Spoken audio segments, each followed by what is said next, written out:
Um, the Lord of Spirits conference was nice. It was nice. I met some new people.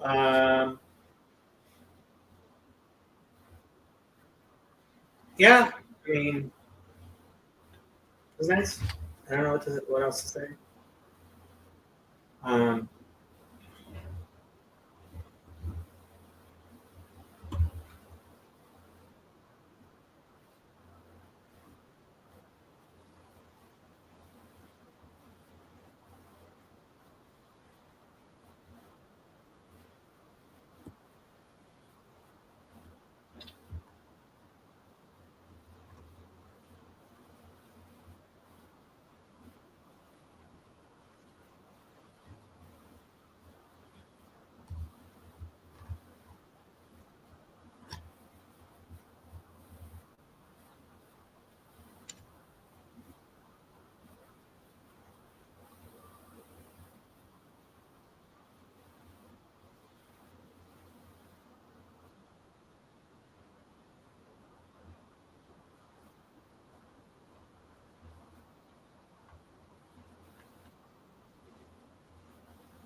I actually heard about the stream this morning. I was taking a look at some of it. Yeah, I mean, my schedule. I'm glad to see that Grail Country has taken off with the chatting stuff. I'm really hoping Father Eric's channel takes off as well. He's worked hard on it. Um, I'm hoping Randos United doesn't just go away. It's just I can't. Um, I'm already spread way too thin, so I can't keep on supporting that. Mark and Manuel um, and Gavin have been trying to make that work. Sandy, Jacob, how you doing? good. I'm sitting in the car. You're sitting in the car, My car. in your car. My car. My son's just. I said I'm going to stay here and use your internet. Okay. We just had lunch. This Is thing that will. your son, Jacob? Yeah. Can I say hi? Yes. Say hi. Hi, Jacob. He's got the same name as you. You say hi. It's like maybe okay. Um, yeah. So, uh, yeah, I didn't watch. I just looked. I just saw the Grail Country stream this morning. Had a bunch of people on it, but like it was too early for me. I Yeah. still haven't gotten my day going yet. Yeah, you're pretty early still. Yeah, it's 11 o'clock here, and yeah. Um, What I love. did we lose Sandy? I think we might have lost Sandy. You're back. Yeah, that was weird. He opened the door. Bye. Yes. He opened the door. Maybe that. I don't know. I have Anyway, I'm no here. idea. Kazakhstan is a foreign country to me. Yes. Where's this Abide conference you're thinking of going?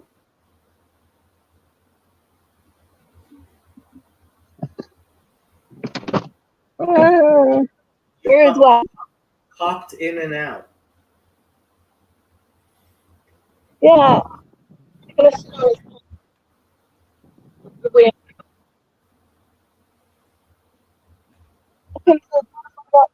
Gray day anymore in Canada. How was the book club last night? Good. It was me, Jonathan, and Ben. Okay. Yeah. How are you liking the book? I like the book. I spent a lot of time reading the introduction, and then 1 second. 1 second.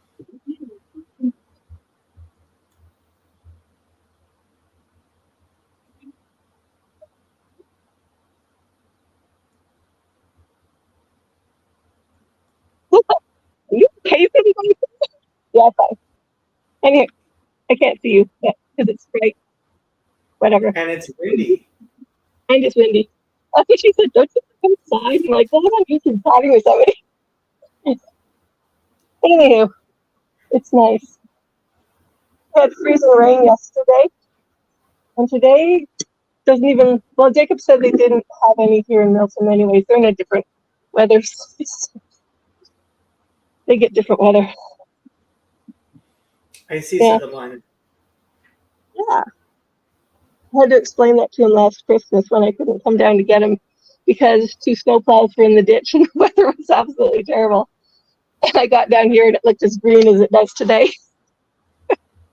So, yeah, half an hour up the hill makes a big difference. Or an hour, actually. It's about an hour. But the book club, yeah. I tried bouncing a couple of questions off of Ben, and he tried answering. Yeah, I haven't actually read Dr. Abramson's book, and it's not like I'm like the greatest expert on Tomer Devora. I mean, Rabbi Breitowitz has a 40-hour series, and he's only into chapter 9. So yeah, there's a lot to dig in there. We were talking about following that as well. Ben had suggested it. Jonathan, I think, said he might have looked at it. Yeah, I haven't gotten into it yet, but I think that would be a good idea. Yeah, I had my class last night. I have this class I'm taking, and the teacher drives me nuts. I can't wait for these stupid classes to be over. Yeah, what's your course right for this one? So the one on Wednesday nights is addiction in the family. It's for my substance abuse stuff. I know. And so have you seen that video about the nail? Nail, I have not. No. Okay, so let me pull up this video, and hopefully I won't get a copyright strike. But like, this is a very famous video. Luckily, a cloud is coming over, so I might see it. So this is the video. He showed this video, and I'll just show a few seconds. There's all this pressure, you know? And sometimes it feels like it's right up on me, and I can just feel it, like literally feel it in my head, and it's relentless. And I don't know if it's going to stop. I mean, that's the thing that scares me the most is that I don't know if it's ever going to stop. Yeah. Well, you do have a nail in your head. It is not about the nail. Are you? So, like, this is a famous, right? Like, video that millions of people have seen about, like, this woman who's like, don't try to problem solve. It's not about the nail. And he showed this video in class, and his whole point was there are deeper problems, and it's not just about the nail. And it's like, no. It's about the nail. Like, stop trying to make it like, if somebody were to just grab that nail out of her head and be like, no, stop. Like, and it was almost, the discussion in class was almost a caricature of itself.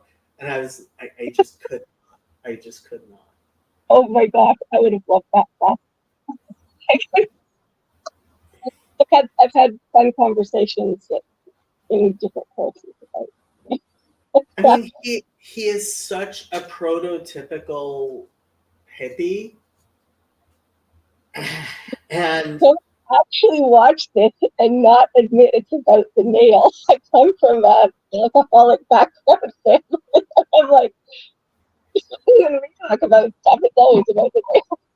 I mean, there is a problem that she's not willing to address the nail.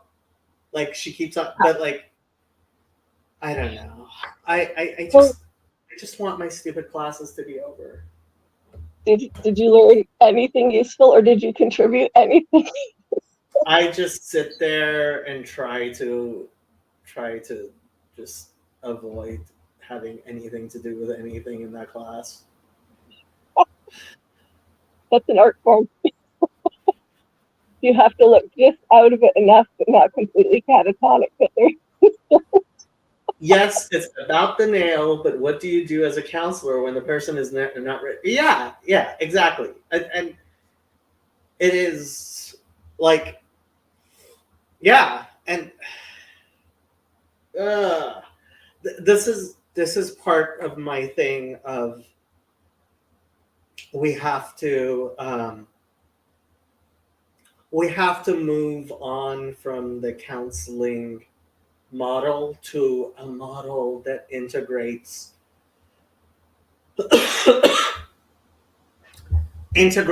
actual priorities. And like, I was thinking about that on my walk this morning, how we're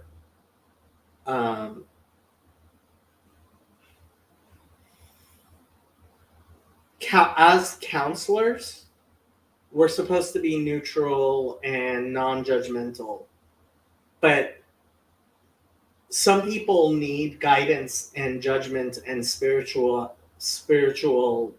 direction. And while a counselor should stay away from that, and it's not ethical, like, this is why we've ended up with the life coaching industry, because the life coaches are, in fact, spiritual directors by a new name. Pretty much. I don't know. I do not know.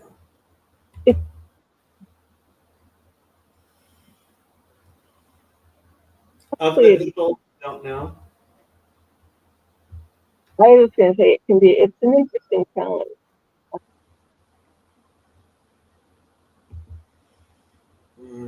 Like even simple things, just communicating with anybody. So I took my son out, thought to get his flu shot. you hover between ability to communicate some things and to read some, therefore wanting some ability to manage it, but also having difficulty processing some things completely independent. Sometimes when you're in a counseling spot, or like when I've been in spots where I'm being counseled, those places where you're too busy worrying about how you're allowed to communicate or what you're allowed to communicate actually become so detrimental to the process that you're just like, you have to just do what you can do. Might take a few shots, you know. I think about some of the it's not counseling, but so in my family we have a variety of different learning differences. One son has some auditory processing issues. I wonder if I do, or sometimes, you know, I definitely have some kind of interesting communication methods, and so in days where anxiety gets me, when I'm at work, I've had to come up with a system with managers for how to talk to me, as my ability to comprehend cuts out. And what I told them was, and I learned from my son's grade 3, basically she started out with an apology for why she felt like she was yelling at him and didn't really, and wanted me to assure me that she wasn't, just because if she used a certain tone of voice, you know, just too soft or too not, the word that came to mind was compliant, but that's not what I mean. You know, when people are they're being so careful how they talk to you that they actually become less clear. She had discovered that if she spoke very sharply, he could actually hear her better. So that's what I passed on to my manager. If X, Y, and Z, please don't worry about if other people think you're talking to me a little harshly. I know you're not. You're just getting through. And I wish there was ways that the counseling industry would be given permission to sometimes hit things a little more directly than they do. It's about a relation. It's about actually having a real relationship, and yeah, I mean, this is part of my frustration um, with the time I spend doing counseling with Trevor. Like, it's obviously it's a crisis counseling line, right? So it's supposed to be crisis counseling, but there's plenty of people who use it as real counseling. And I keep on making this analogy. It's like people who keep on going to the emergency room, and as opposed to there being surgeons there, all there is are a lot of EMTs. And you're getting first aid all the time when you actually need surgery. Do they provide you with resources to direct people to? Yes, horrible resources, and because of all of the various like, they're doing the crisis counseling thing, I think, generally, but it's, yeah, I don't know. I wish it was easier and simpler, but it's not. It's a difficult situation. It's a difficult problem, and it just boggles my mind that we as a society are not adequately spending the resources on this stuff correctly. But it seems a lot of people just aren't willing to, like, people just aren't willing to, well, part of it is they don't trust, and understandably don't trust the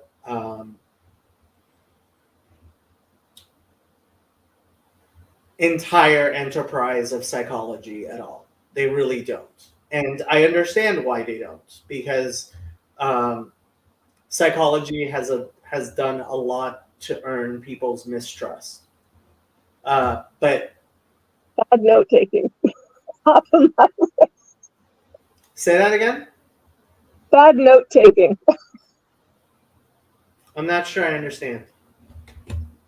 Okay, so you go to a specialist. Okay. They're trained to work with you.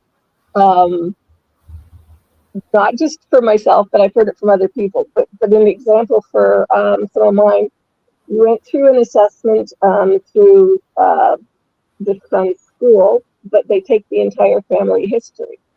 Mm-hmm. And being not brand new to it, I made her promise to let me pre-read it, to edit, like to do a proofread prior to the meeting that had everybody from the school, several agencies, and the region that dealt with the disability services. Mm-hmm. Sure, no problem, except she didn't. And we get into the meeting, and she's reversed several pieces of information between the two children, so it's completely scripted.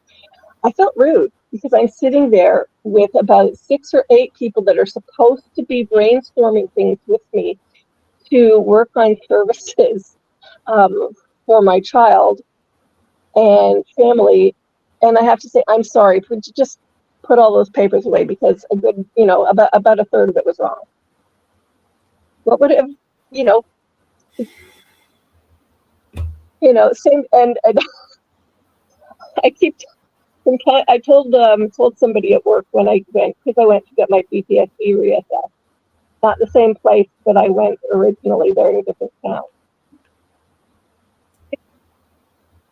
3 times when she asked me, I still ended up with the standard question that they always ask you in mental health services. Besides, are you suicidal and do you have a plan? Do you drink or do drugs? And I said, no, maybe occasionally I'll have a glass of wine at a wedding. Well, instead of that, she put that I only drink on weekends and I work every weekend. So I kind of went in and said to my manager, well, she says, how did your appointment go? And I said, it went great, except that apparently I work every time I'm here at work. I have to drink every weekend.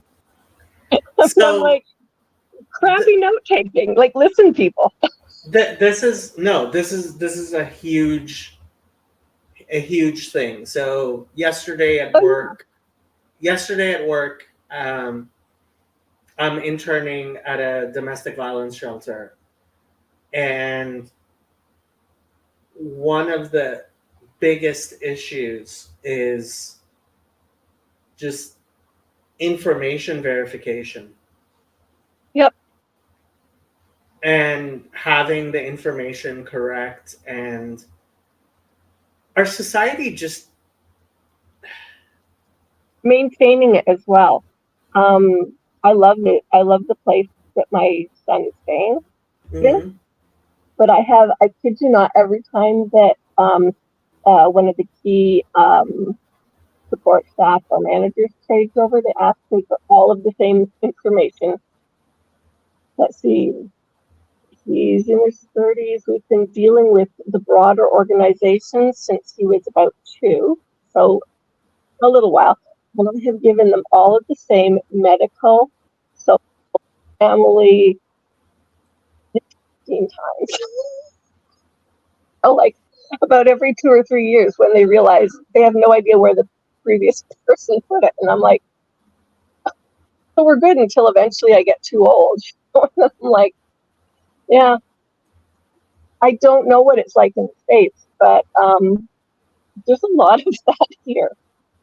Just Oh, it's worse here because you guys at least have a government health system that's supposed to have one source of information. With us, we're not supposed to be sharing information because of all the privacy laws. So it's far, far worse here as far as actually having good patient histories. yeah. The one thing here I find is for people on low income, especially if they're people like my son, where they're on, by the time his support staff and his rent is paid, he's got about $100 a month for whatever else he needs.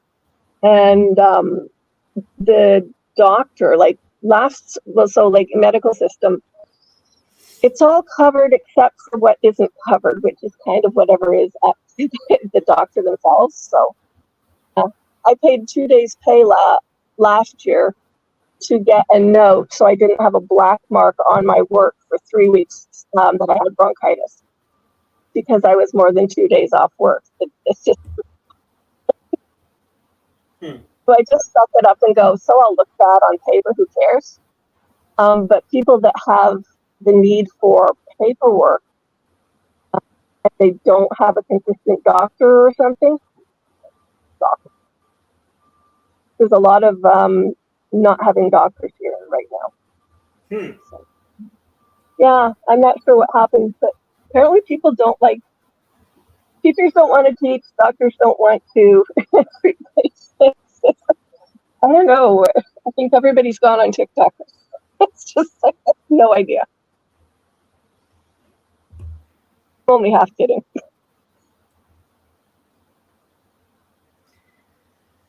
I don't know what the answer is. Try to pace yourself. Don't go insane from it too quickly. It's do what you can. Do what you can and be good to people. Like, I mean, when you give an awful lot of your time to people and projects just because. Well, I And mean, that's what gives meaning. Like that's why it's worth getting up. I mean, like, why else do you like bother doing all the stuff you're doing if like you need meaning in your life? yeah, you do. Yeah. And I think I think we desperately need all of the professionals and all of the services that we can have and that we can into, the people using them, help back useful feedback. I don't mean just positive feedback, but feedback that gives them what they need to change as well as what they're doing well. Just to keep improving what we do. But I agree, there's I drive down here every single week. And just we go out for lunch or coffee and he makes me walk, which is good. And it's something that you can't just get that from staff. I know some people do because that's all there is. But if they have anybody, like there's an older gentleman that comes in and he walks around it. There's a lot of people come. People used to do mall walking. Now they come and they do store walking 3 times around, and they've done their 6,000 steps, according to one gentleman. But one of them brings in a young, he's got to be in his 20s, could be in his 30s, and they'll cook once a week together. Just a neighbor, somebody's kid. This gentleman's been doing that for him for years. Just takes them shopping. They decide what they're going to make, and they go back and they cook lunch, and and gives the family a break. That's what makes the world go around. That right. It's meaning. Mm-hmm. Yep. Looking at the clouds. Oh. So you're going to be a counselor, coach. I have no idea what I'm gonna be. I mean, I'm gonna get my degrees and then see where things go. My hope is Fountain of Comfort will be something that enough people will want to support. That um, it'll be an organization that takes up my time. If it's not, I'll just go work someplace. Uh, all right.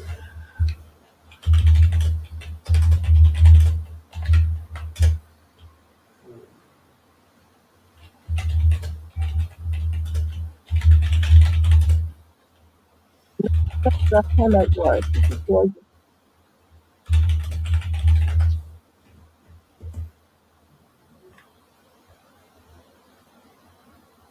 Sorry, somebody wanted a information. Problem.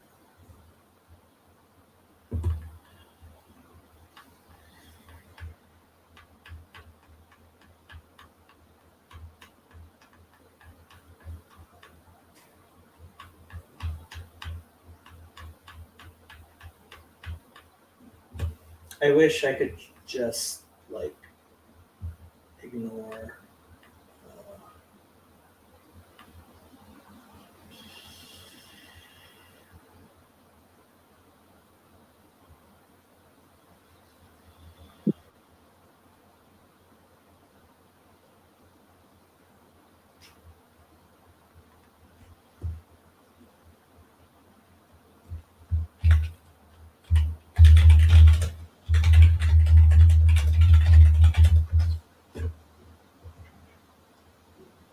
Yeah. Good.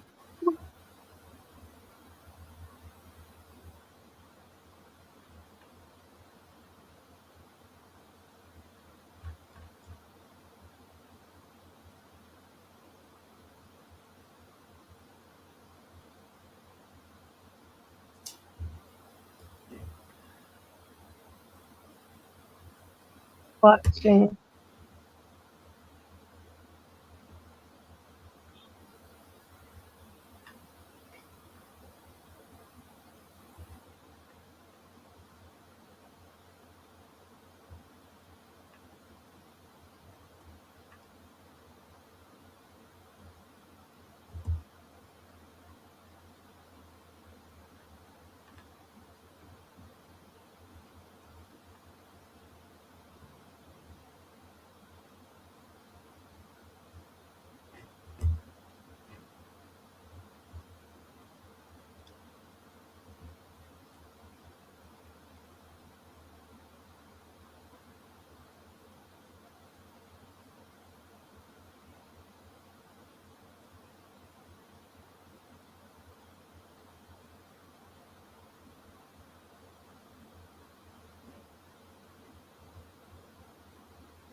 Sorry. I still That's have to okay. work. Yeah. Wow.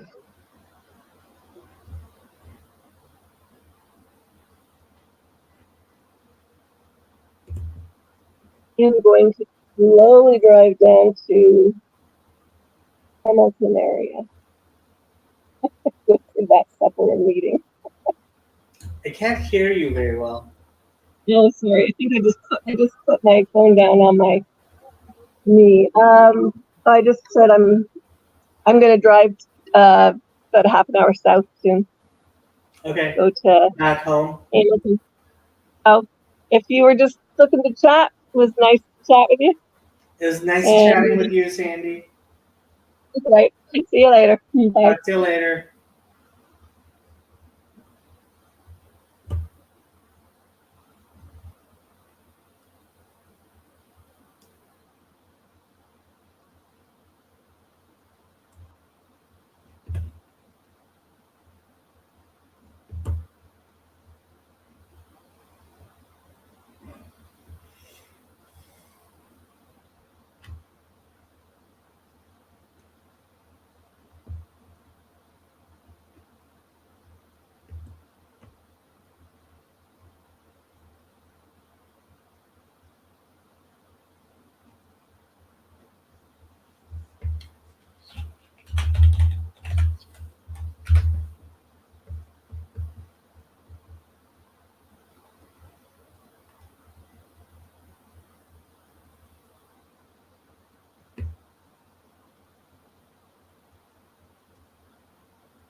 Andrew, shouldn't you be doing homework?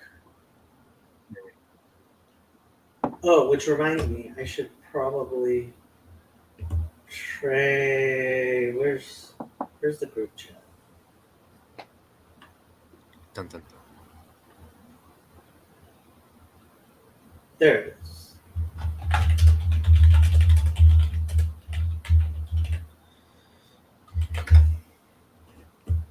There you go.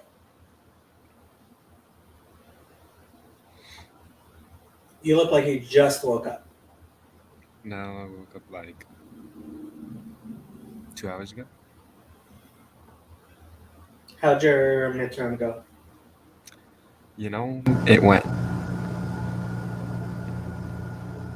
It went.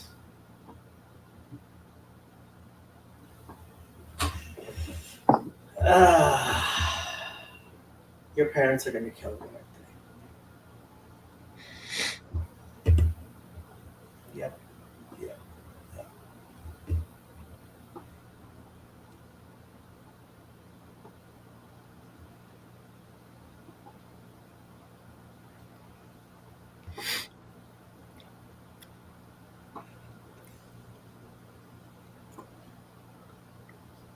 So how's life?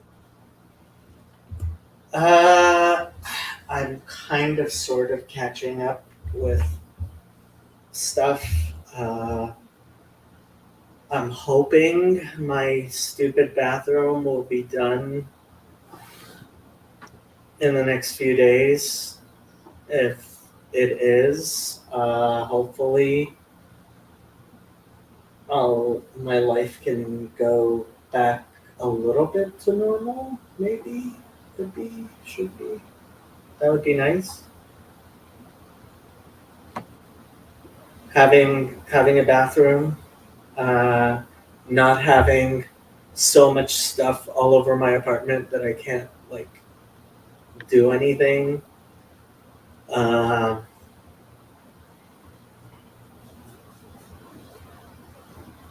Would be nice. My one quarter, so my master's degree, one class is pretty much over. Jonathan! Hey. Wow. How was the book club last night? About as good as could be expected with that book, and I don't know. Feels like a small group more than a book club. Hmm. You know, because it's like we're reading this spiritual kind of meditative work, and it's just started too, so we didn't have much to talk about. It's like the intro and the first level.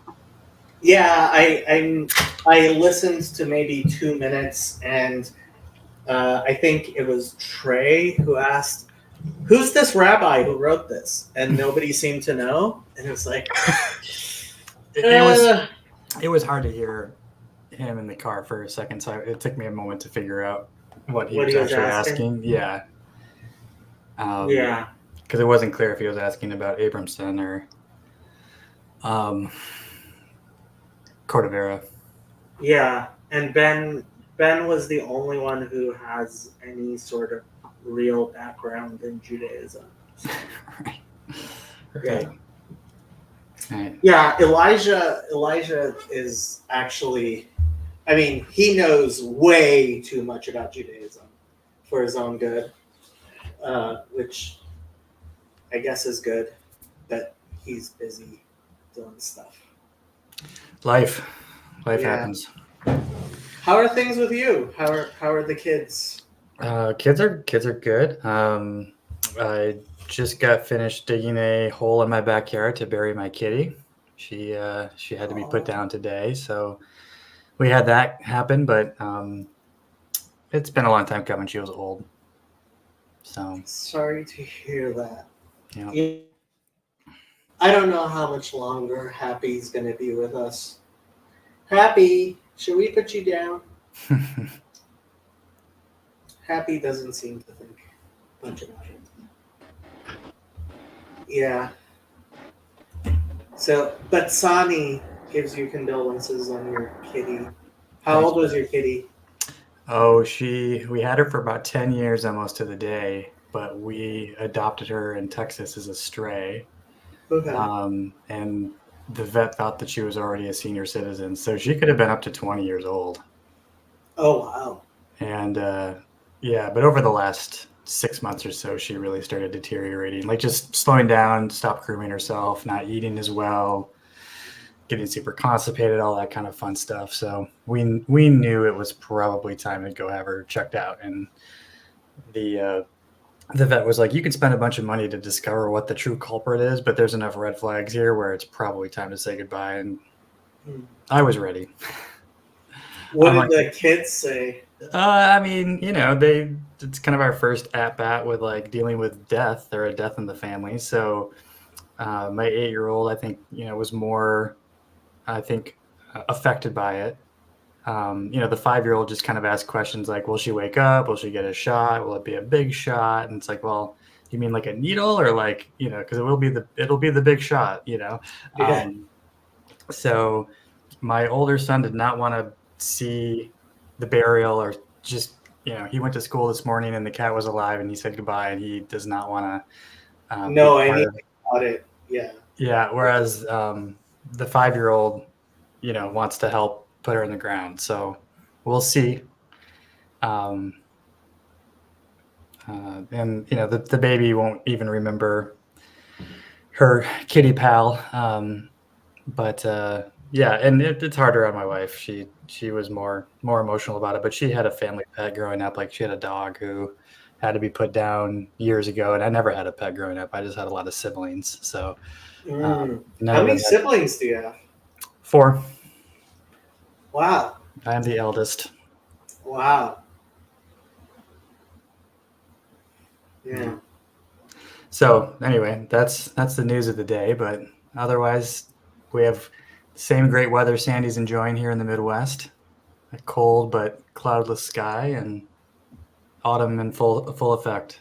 Well, you can see what the weather's like behind Andrew. Every day in Los Angeles. Oh yeah. Yeah. Okay. Yeah. I saw the dog walking picture earlier, and I was like, my God, it's like always just the same there, right? Like, I'm sure it doesn't get old, huh? Well, I mean, I was wondering who's walking Andrew's dog. It must be his mom because I don't think Andrew's back in Irvine. Nah, I think it was the dad. Oh, it was your dad? Yeah, so Andrew's parents tried to make him homesick by sending him dog pictures. It's cruel. You're supposed to be at school studying. Like, they can't have it both ways. Is that the UCLA campus behind you? Yeah. I didn't realize there were such tall buildings. See, this is part of the problem in Los Angeles is we have a ton of NIMBYism and nobody wants their... so surrounding UCLA, it's pretty much impossible to build any tall buildings. Right. 3rd story is the maximum for anything around UCLA. And generally, Los Angeles has decided you're not allowed to build up anymore, which is insane and ridiculous. And what needs to happen is the state needs to kind of bulldoze all of these land restrictions, but they won't. Never. Nope, not until Mashiach comes. Did you have to get a permit for your bathroom work? Yes. Okay. I won't ask you on live TV whether or not you actually did. Yes. Oh, no, I did. And I did because I don't know. Like, I know nothing about construction. Unlike my dad, who insists, oh, who cares about permits and stuff? My whole thing is, if I didn't have city inspectors come make sure that my stupid contractor isn't like, I have no idea if he's actually waterproofing things in any I don't want to end up one day being in the bath in my apartment and then 2 minutes later being in the bath in my downstairs neighbor's apartment, Mm-hmm. And so for me, having inspectors come was like, Sure, part of the yeah, deal. Yeah, I get it. you know, We went through a big renovation when we first moved to Grand Rapids and worked with a contractor. I mean, it was substantial enough, but it's also like impossible to get tradespeople to come out and do jobs these days unless you have a contractor who is, their cattle herder, because otherwise they don't respond to anybody. they have too much work. Yeah. And which is insane because, like, yeah, if I had it all over to do again, instead of going to college, I would have gone to like a trade school and become an electrician or an HVAC person. And Well, it was hard to know that in the ZERP era that we came up in. Like, like nobody was going to do that back then. I remember in junior high school, my dad pointed to our neighbor who was a plumber, and he told me, "You see that plumber? He lives a comfortable life. He makes good money. He everything he knows fits on the back of one page, and he does just fine." And I was totally scoffing at that idea, like, oh, I'm going to go get a degree and I'm going to get a master's or a doctorate. And, like, I'm going to make so much more money.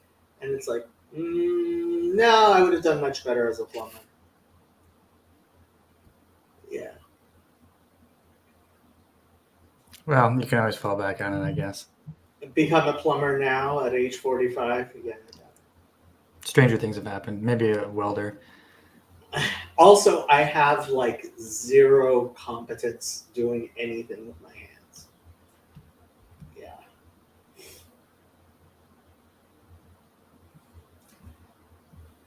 As autistic, I wasn't fit for blue collar. See, I disagree with that. I actually think autistic people can be very good blue collar workers. No? I mean, I bet you. I get what he's saying, but depends. I mean, we overuse and torture the word autistic these days. So, I mean, This is very true. everybody who's like a introverted internet nerd or something is autistic now. So, I guess. Isn't that right, Zoomer? All Zoomers are autistic now. I mean, it's just like there must be something in the vaccines. I actually think it's more a cultural thing of like people being diagnosed with being males. Yeah. Oh, I guess you got that Y chromosome, autist. Yeah. Yeah, I think Baz is right there, though. Kinesthetic, yeah, like Sorry. yeah, we see a lot of kinesthetic stuff. Like, so kinesthetic, if I remember correctly, means not having a proper alignment with your with like physical stuff but I think that has a lot to do with the fact that we just kids don't play physically as much as they used to. Like, we have this horrible thing where, so I was at the playground at the domestic violence shelter, and so the kids are playing, and of course there's way too much supervision, and every time a kid was like playing in any way that was just even remotely like anything could happen, one of the adults would be like, stop that. It's like, let kids play on the playground, please. These playgrounds are already way too safe. Yeah, it's almost like the you have the extremes of either total hovering, too afraid of everything, or in some cases just like an absolute negligence in terms of like disciplining children or saying no or any boundaries whatsoever. It's like the middle ground seems to have been lost. Yeah. You see, everyone says the middle ground is lost, and then that's just pushing people towards these extremes. No, it's like Well, I like to think that I'm a it's middle cope. grounder, It's but cope. It's cope. It's cope. it's total cope. It's you're right. cope. It's like you know, I didn't want to be extreme, but now I am. So I just have to go all the way. All of life is cope. I got him. I got him. Being alive is cope. Yeah, maybe a little. Yeah. I will say that like once you're actually a parent for real, you find what kind of inclinations you have, and it's hard to overcome them. And I don't think it's always clear what Yeah. you naturally lean towards. Yeah, I'm glad I'm not one of those. Yeah, it sounds like you're in no danger of being a parent anytime soon, Andrew. It's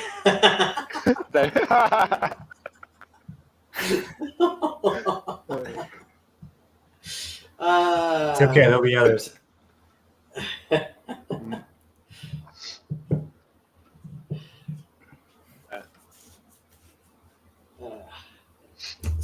Yep. So, Jacob, did you get a lull in the action? Like, is that why just chatting during the day is happening again? Kind of. I mean, yeah, I got enough sleep and I caught up with most of my homework, and it was like, okay, let me do some just chatting and see if stuff. Antonio says, Jonathan's on, must be serious. No, I'm just hyper distracted today, and I was like, oh, look, more Yeah. distractions. Well, I kicked a bunch of people off the StreamYard because Yeah. now the StreamYard is actually back to my StreamYard. So I have a bunch of seats I can hand out, but Andrew's failing his courses, so I can't give him one of them. And Trey, I might end up giving Trey one of the admin seats, although that's going to be scary. You'll regret it. I'm kidding. I mean, I could give Sandy one of the seats, but I think I would regret that too because she would spend way too much time on here. Yeah, I don't know. We'll see. Yeah, I mean, I'll confess, I unsubscribed from the Randos United channel. I've given up hope. Well, and it's just like I was just tired of getting the duplicate announcements everywhere and stuff too, and I was just like, I'm just gonna. I always opted towards your channel. You're like 15 or 16 people away from 1,000 subscribers, Jacob. So I am. Yeah. So, Well, let's tip the I mean, scales. Grail Country's almost at 2,000. So what's the gist of the stream that was popping off this morning? This morning, I don't know. Like PVK jumped on a bunch of people. I mean, when I see, PVK just jumps on, lots of people. party By the stream. way, hi Proto. As far as I know, this is your first time here. So PVK jumped on the stream, and like it seems a lot of people did jump on the stream. Chad was on the stream. I didn't actually see the stream though. I was busy doing stuff. Chad, I have people putting tile in my bathroom.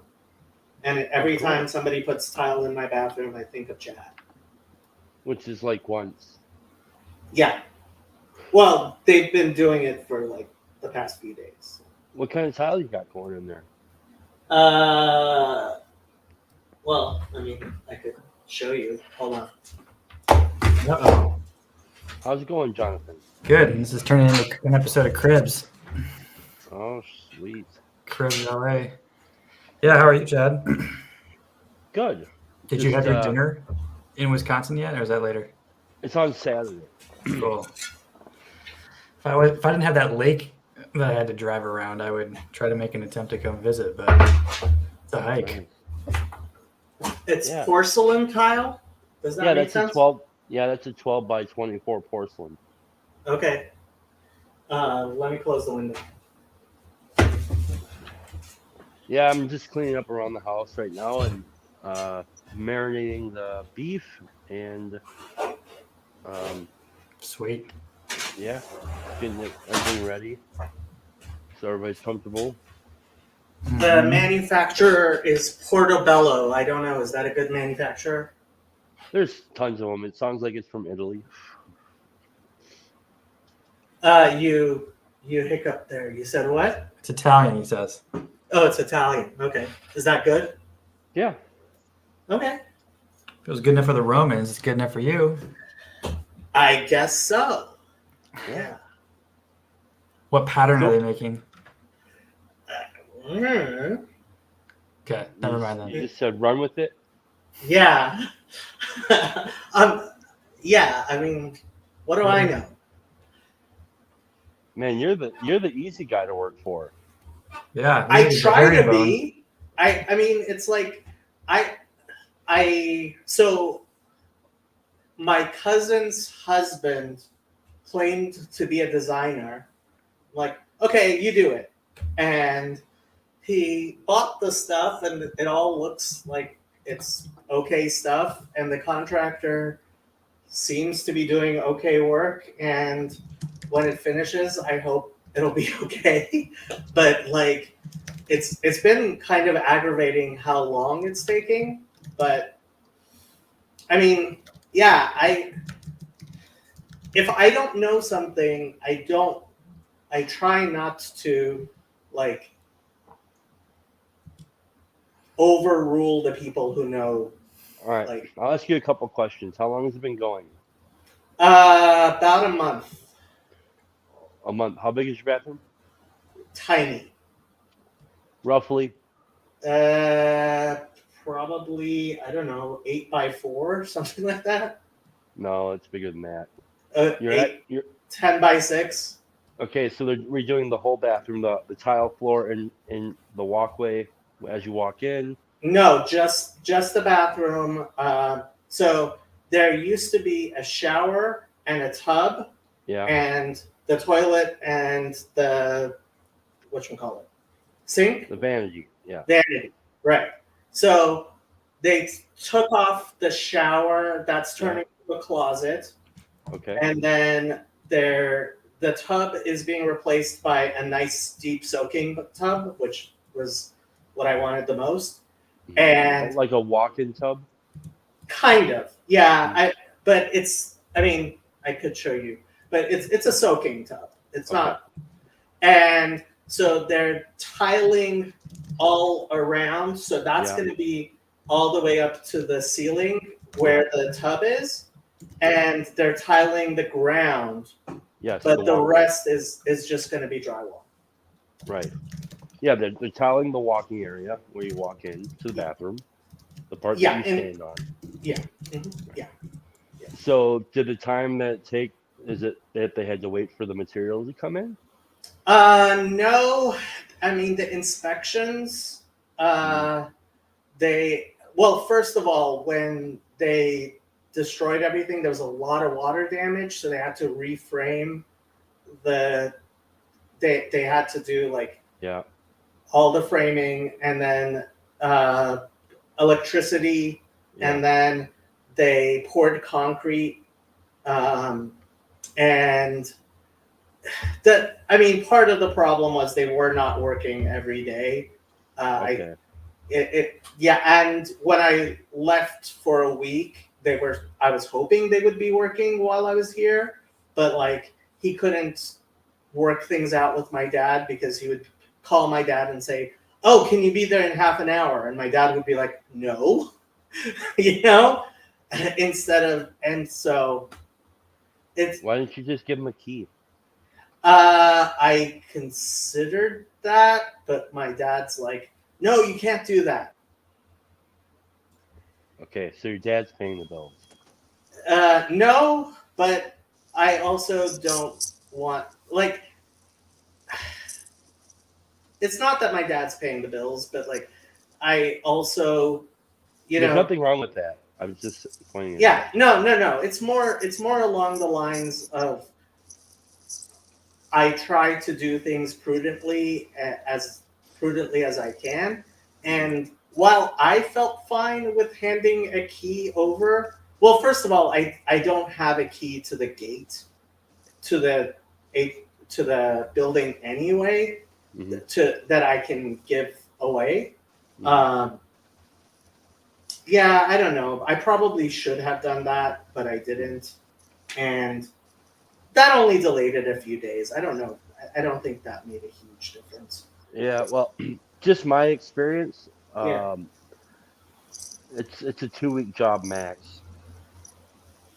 They told me 3 weeks. I don't know. I think the inspections, I mean, so we had a first inspection and a second inspection, and then there's going to be a third inspection. I don't know if you guys have as many inspections as we do here in Los Angeles. You can hopefully you can schedule them all on the same day.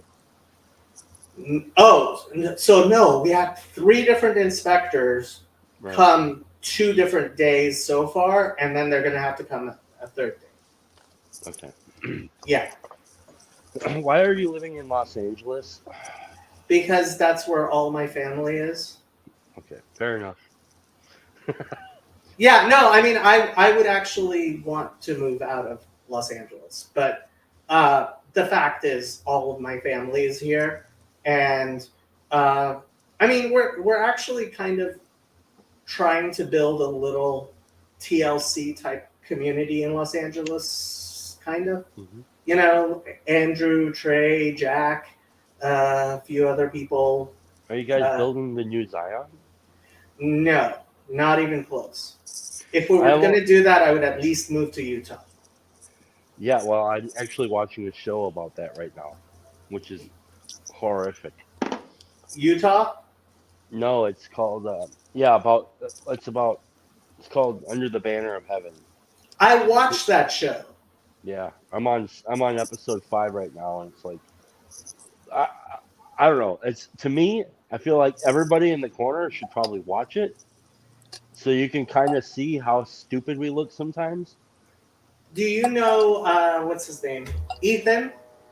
Yeah, So Ethan told me to watch it, and Ethan comes from an LDS background, and Yeah. he felt it was very accurate, Yeah. whereas I went and looked at the actual facts of what happened, yeah. I have the book right now. and I really don't like how when they dramatize things, they make things look a lot worse than they really are. Well, that's why I got the book, but I don't know how you make it look worse in some sense, because you have to try and get across a particular kind of ideology. And but here's what I thought it was. Here's how I thought it was balanced well. Mhm. Like they made a good distinction between like the crazy fundamentalists and then the ones that are seemingly sane. Yeah. So I thought they didn't just throw the whole church under the bus, which I thought was good. Because one thing I told Anne, I said, my only concern about this show is like the people like myself out there who didn't know the distinction between a Protestant or a Catholic or a Lutheran or even Mormon or anything. All I saw was those church people. Yeah. And so like that was my concern, was that like the people that watch this who are maybe resentful of the church are going to find the church even more resentful as a result of this show. Yeah. But I thought they did a good job of highlighting the real care and love that goes into a real community too. Yeah, it wasn't that bad. So there was a real murder of a woman and her baby back in the 80s, and it's a dramatization. I don't want to give the whole story away, but it's a dramatization of like investigating what actually happened there. And it's pretty, it's pretty normal stuff as far as so I don't know if you watched any of the dramatizations of like the Hasidic community where they always make like people a bit more sinister, and it bothers me. Like they have Hasidim going around with like guns and stuff, which like almost never happens. And I understand they're trying to make it a little bit more exciting and whatever. Yeah. It bothers me that people think that's real, and I think Under the Banner of Heaven is a very similar thing, just with the LDS. I would say maybe. I would say that's true only up to an extent, because there's a. I thought that they're like hearing the fundamentalists, like say the father, and how he's talking in that show. It's like I can totally see it. I can totally see that happening. I've heard people talking this way. Yeah, there and are. so- Yeah. Yeah. It's interesting. So I got the book. It's the same title. It's not the same kind of story, I guess. It's supposed to be more of an investigative journal Yeah. or book. Yeah. So Yeah. Yeah. So all you weirdos out there who think you're not weirdos, you should read that book or watch the show so you can see how weird you are. Well, Just you're like gonna you're gonna scare Andrew's parents even more. They already think I'm a cult leader, and Yes, their sir. son's involved in a cult. So Well, in some extent, I'd say they are right. Oh, Sartori, what do you have to say for yourself? Well, I mean, I don't know, just figured I did this earlier today and it worked okay, so I jumped on again. So seems like just using the headphones that come with the phone works better than other solutions for me. So I love your beard. thank you, Me too. I am very envious of your beard. thank you. I Yeah, like how well put together you look when you're up there, being a pastor, thank you. and it's nice. Yes, yes, we are not in the Clearly, this is a traditional cult sense. because it says donate on the bottom. That's the sign. Father Eric is completely out. Well, that's I like to think the fact that we have connections with mainstream religions. I mean, Catholicism's pretty mainstream. Kind of. Well, Fountains of Comfort, what a euphemistic title that is. I'm just saying, like, super culty. Mm. Is it? I really like the image. It's a pretty good image, isn't it? Sure. Mhm. Okay. Yeah. So, how are the kids, Sartori? They're good. Yeah, everybody's pretty good. The baby So- walking and talking already? No, she figured out how to roll over, like one way, but not the other way. So she's getting there. So you can tell if she's right-handed or left-handed. No, like she can roll over from her back to her front, but she hasn't figured out how to roll over from her front to her back yet. Oh, I see. Okay. I thought she I'm was still just trying to figure rolling that one out. way and not the other. But No, completely- I haven't paid attention to which direction it goes, but I don't think handedness is derived from their rolling habits I early don't on. think so. Really? Probably not. No. Okay.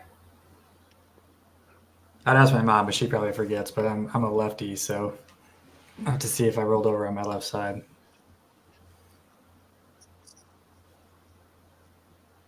I mean, I am teaching a human development class at the shelter, so I should probably know this stuff. But yeah, Trying to gather people for that damn cult. at the domestic violence shelter, no, none of the people in any of my classes are going to be in any of our cults. None of you guys think my jokes are funny. This is bullshit. Lops the monkey chat I like. Just saying. Like, you know how you stop it from being a cult is you make jokes about it. So this is my one thing. Evil has no sense of humor. That doesn't mean if you have a sense of humor, you can't be evil if you have a sense of humor. But if you don't have a sense of humor, I have to wonder if you're not evil. Mm-hmm. Yeah. Humor is important. Being able to I think- laugh is Yeah, I think one of the things that would make something a cult is if its outcomes are damaging to others. yeah. I think you can have a culture of a community that has a lot of similar parallels to participation and things like that that a cult might in the way that we're talking about cult, but the outcomes of a cult are typically going to be damaging to others, and like so like some people have said like, oh, AA is a cult. It's like, or it's brainwashing. It's like, yeah, because you got a dirty brain and it needs some washing. And So- I've never seen the 12 steps harm anybody. Yeah, so one of my rabbis once said some brains need washing, and I think that's true. Mhm. Yeah, don't know what to tell you. That's what baptism is. Go get baptized, you bastards. I gotta get out of here and get cleaning. Talk to you Later. later, Chad. See ya. So Sartori, what's going on with your tectonic school? Well, I'm doing a lot of writing, trying to figure that out. And I have one of my friends from back in New England's kind of wanting to help me out with some stuff and develop it a little bit. So it's I'm doing the things that I can now. It's kind of like the big step is I'd have to probably shift my employment to fully like go for it. So it kind of trying to figure out if that's reasonable or kind of working on a plan to make that kind of transition. Are you 'Cause- talking with Mo at all? I talked to him a while ago, but it's been I'm not. I've since the baby came, it's not been very conducive to planning or scheduling things and stuff like that. So Yeah, But- yeah. I have no idea what Mo's up to, and I put as much effort as I could behind that, and now I'm just kind of moving forward with my own stuff because I have limited bandwidth, so yeah. Well, yeah, and yeah. Well, so I actually was talking to Grim about it the other day because I just happened to have time and did a live stream or whatever. But I think the problem is that I kind of feel like I do need to have the prototype. Like I need to at least be saying like I'm doing this with one or two guys, and here's the model, and then I can take any promotional materials and I can go to local churches and other businesses and wherever. But it's just kind of getting this from because you can't just say here's a really great idea that I haven't done but I think you should try. Like somebody has Oh, to, I can. somebody I has do to that all try the it. time. Yeah, and that's why none of them are successful. None of them are successful. I don't know which ones are successful. I think the just chatting stuff has been successful. You pioneered talking on the internet. That was your I idea? pioneered using StreamYard and letting people. I think I am very happy that Grail Country, for example, is using StreamYard, and I think Grim to some extent, although he used to have more people on, now he doesn't really put. He's gone back to lecturing a lot. I think the channels that are very lecturing-ish is it's not a good thing. I think Father Eric's channel actually has a huge potential for growing a lot bigger very fast. I think when Father Eric hits 1,000 subscribers, the algorithm. But the thing is, Father Eric's only doing one stream a week, and the algorithm doesn't like that. If you're not doing multiple streams a week, the algorithm's not going to push your channel.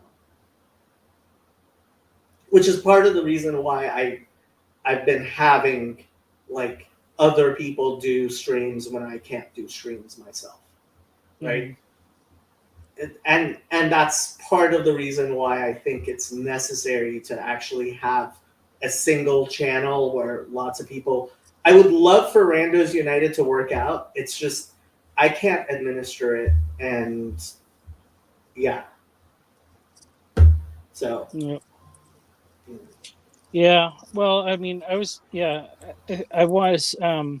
saying, because I want to do like a regular kind of podcast thing, like where I was trying to, interview like tradesmen and stuff. But I don't really like. I think that would be a good thing to have, like for people who do this kind of work, if they could listen once a week or whatever, some regularity, that'd be great. But I don't want to necessarily, or it's not always feasible for me to be doing it. So I'd rather just almost have like as many people as they, anybody who knows somebody, random people, but just with that slight framing of, people who work around trades and how it affects their spiritual life and things like that.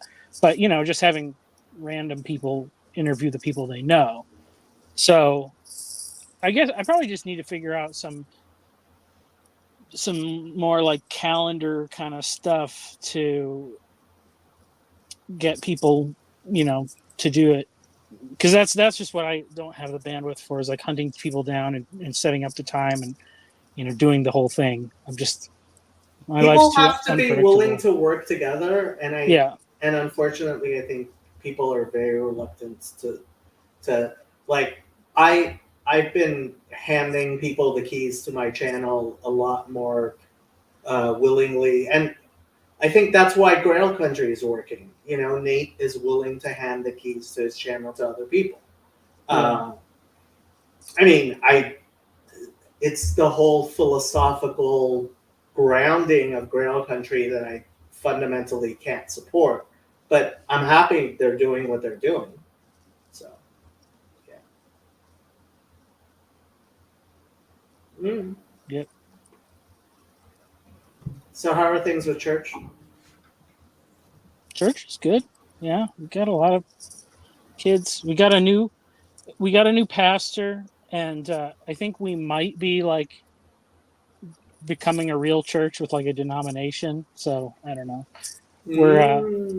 He came from the Evangelical Free denomination, which I didn't know. It's actually pretty interesting. Like if you watch that Ready to Harvest show, the guy that does the thing about all the different denominations, like the denominations they had some book or something about like silence or something, and their whole philosophy is basically like to not have positions on things. So except for the Trinity, that's one, so Sam can't come. But on all the other kind of stuff, like you can have infant baptism or believer's baptism. You can do, Lord's Supper, communion, however you want. You can have whatever eschatology you want. You can be Calvinist or Arminian. You can, so it's like, which is like, wow, that's kind of like a good church for corner people, except that any particular church probably does have a stance on all those issues. So, yeah, it's like all the legible beliefs are okay, but all the inscrutable ones are like fixed in stone, right? So still no Sam. Well, I mean, that's the one. Well, what I'm saying, the problem is like, because honestly, a lot of those things, like, I mean, I say like, I think I tend to be a believer's baptism person, but like, I listen to the people who talk about infant baptism, and I say like, oh, no, I don't think you can do that, Eric. I mean, yeah, I don't know. Not officially, anyway.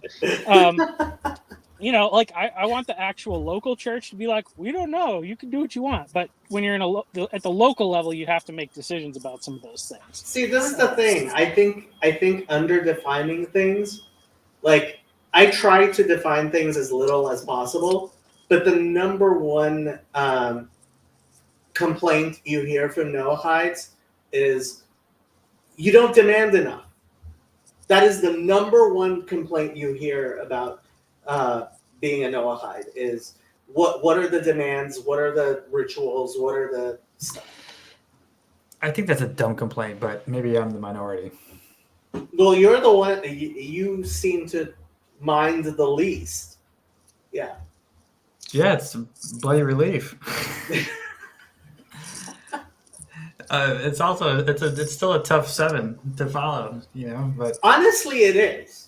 The fact is, anytime you take things seriously, if you take things seriously, right, and ultimately, like, be a good person might sound really vague, but if you take that seriously, it's difficult. yeah, if embarrassing people is murder and stealing is pretty involved, I mean, it goes deep. And And don't lie. And oh yeah, what happened to Exodus 90? Are people going to be doing that again this year? what is that? So a few years ago, people started doing that. It's this. They start like 50 days before Lent. So it's 90 days. It's 90 days to Easter, and they have a bunch of practices. Like, you have to spend an hour praying. You have to fast a lot. You have to take cold showers. Oh, it's like that CrossFit thing, but I think I've heard of this one before. Yeah, I think it's somewhat Catholic, and people really liked it. Like Job, I don't even know if you guys know Job. So Father Eric did it. Job did it.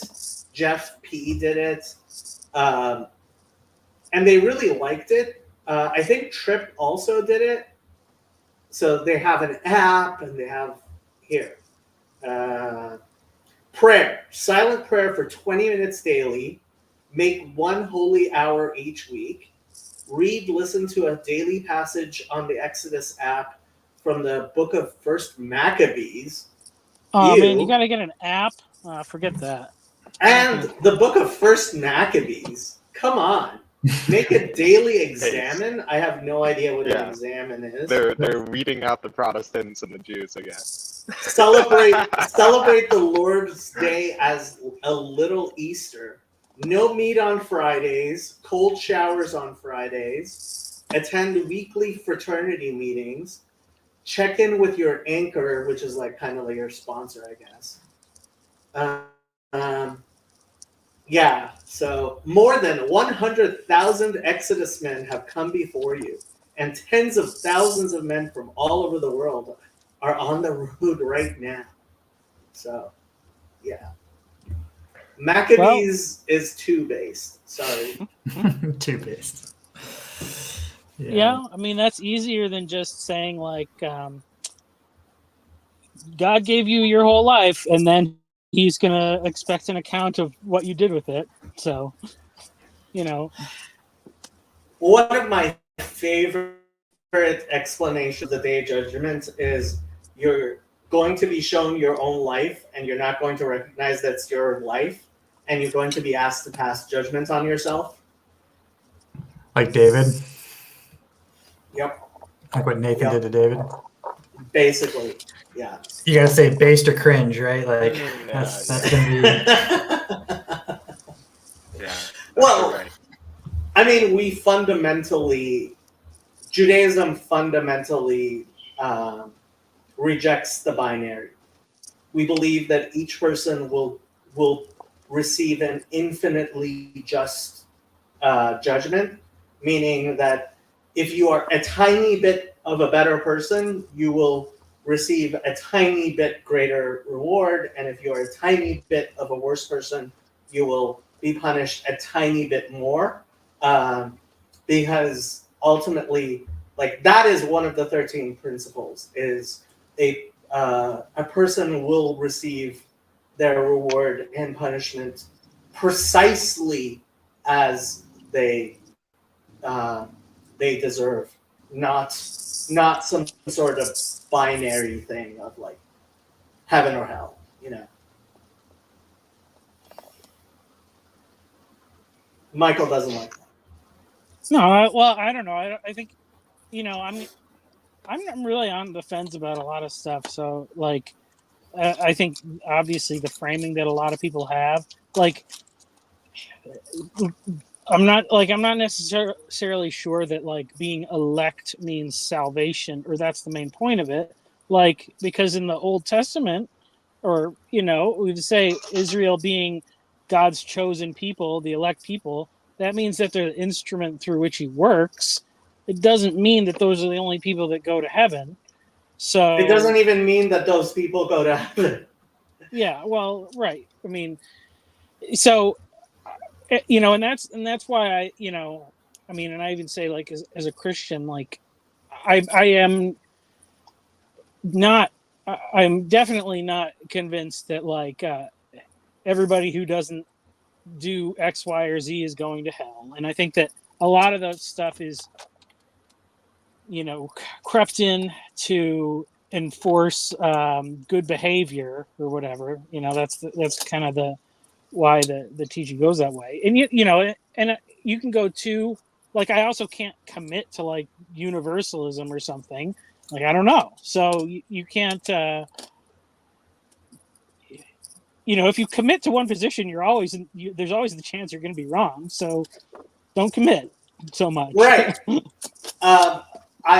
So one of the most surprising things in studying the Christian Bible was seeing in Acts 5, basically Gamliel in Acts 5 having the Jewish position right there. And I was like, what have we been fighting over for the past 2,000 years? Like, the Jewish position's right there.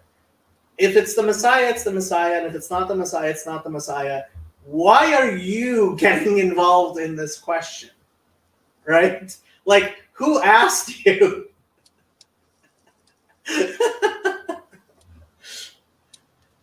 Father Eric says, shaking my head, heaven and hell have layers. But how many layers, Father Eric? How many layers? As many as we want, and more. Infinite. Well, I'm going to go drive home. So you do that. I'll give my best to your wife. Thank you. See y'all. I have given you the choice between life or death. Deuteronomy 30, one of my favorite passages of the Torah. And yes, so sometimes you have to. I fundamentally agree with you have to sometimes boil things down to one of two, but ultimately, I think you have to hold. You have Jonathan, to hold. are you bald? Getting there. Okay. Well, it's either one or two, so. Yeah, are you bald or do you have hair? There's no balding. Well, okay.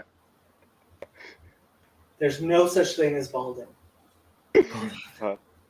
It's a phase transition over time. You gotta rock it, man. What can I say? My dad does the comb over, and I don't think it works anymore. I mean, different structure, different folks. People still do comb overs. Comb overs are so cringe. What can I say, man? These boomers out here, I'm looking at a couple of them. It's your generations. They're way too young to be boomers. Baldness is a gift, gives you power over barriers. Yeah, be careful calling people bald. A bunch of she-bears might come and That's true. That's true. Yeah, teach you a lesson or two. Yeah. So have you actually gone to the local Chabad yet? No, I haven't. You should do that.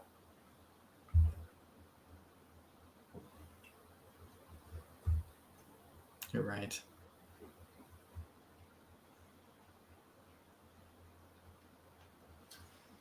I'll Trey, work on my Hebrew. you should work on your Hebrew. I got my copy of Brit Shalom in Hebrew as well, so I can translate it in the future. So is Brit Shalom? I guess this is translated to Divine Code. That's a different book from Brit Shalom. Yeah, that one's a lot thicker. This is the Yeah. Hebrew. This is Sefer Sheva Mitzvot Hashem. Yeah, and it's pretty difficult stuff. Yeah, I mean, Brit Shalom was pretty breezy insofar as it's a list of commandments basically, or breakdowns, and then there's a lot of footnotes. Who wrote Brit Shalom?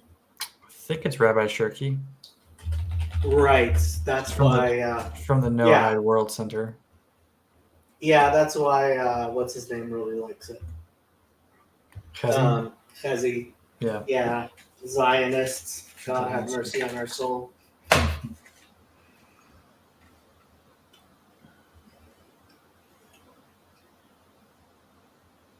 Yeah, so I think we're gonna look to schedule a time to go through it, maybe on the stream or something. Potentially with a group of interested folks, but TBD. I see, said the blind man. Clear as mud.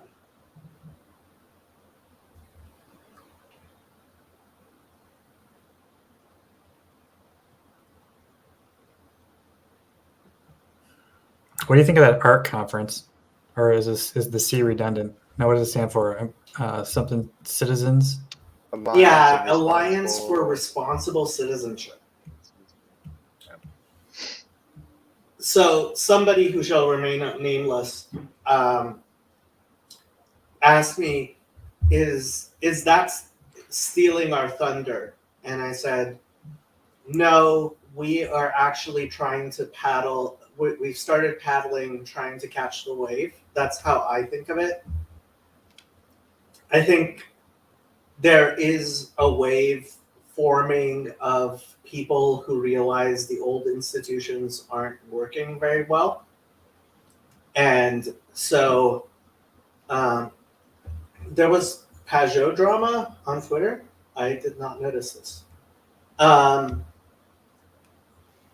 Which Pajot? Mathieu or Jonathan?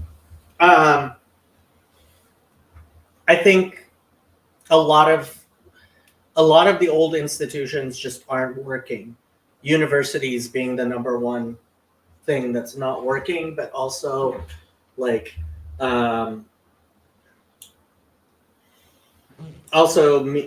media and stuff like that. And I think new institutions are going to start popping up, and my hope is to catch a bit of that wave, especially with Fountain of Comfort. Like, I think mental health is going to be a huge part of that, and I would like Fountain of Comfort to be positioned to be part of that. Yeah.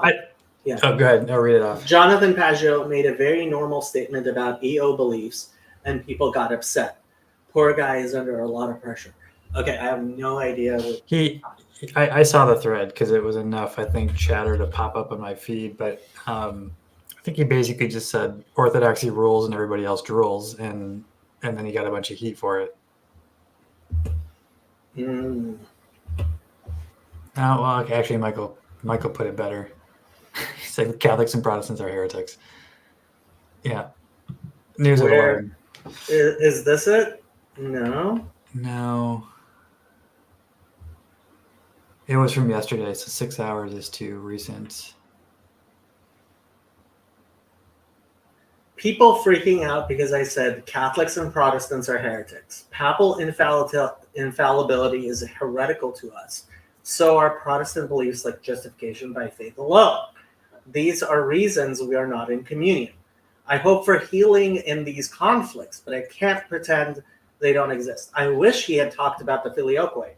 I see the world in hierarchies. I am happy every time an atheist becomes Catholic or Protestant, even though I think they get some things wrong. I mean, I generally agree. I am going to comment. Oh boy, we get to see you react live.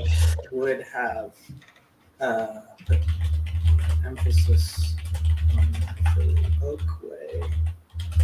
That is why I, think there is a qualitative difference between the polytheism of the VO versus the polytheism of other.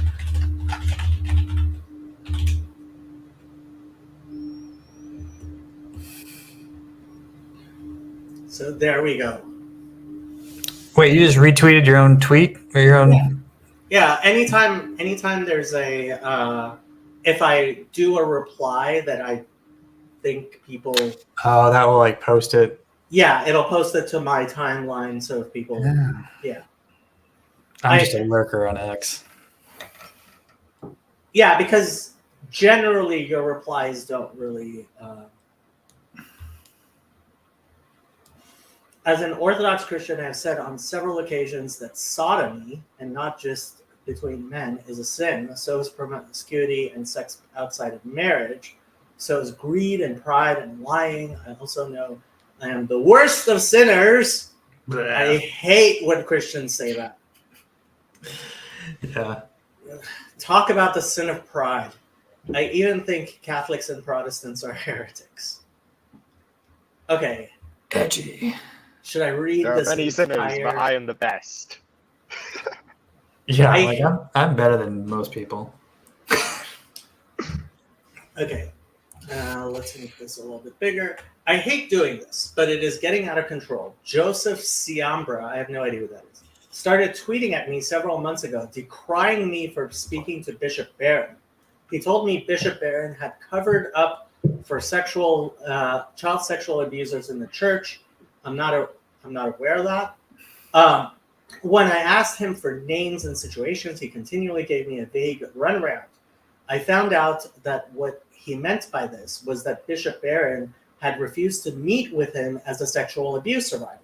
And that seems to have really ticked him off. Okay, whatever. I have no idea who Joseph Siambra is. In fact, Siambra hounded Barron through letters, and by following him to his car in public, he just kept upping the ante with me until he posted this gem after I quoted Sinead O'Connor calling Barron the church's worst abusers.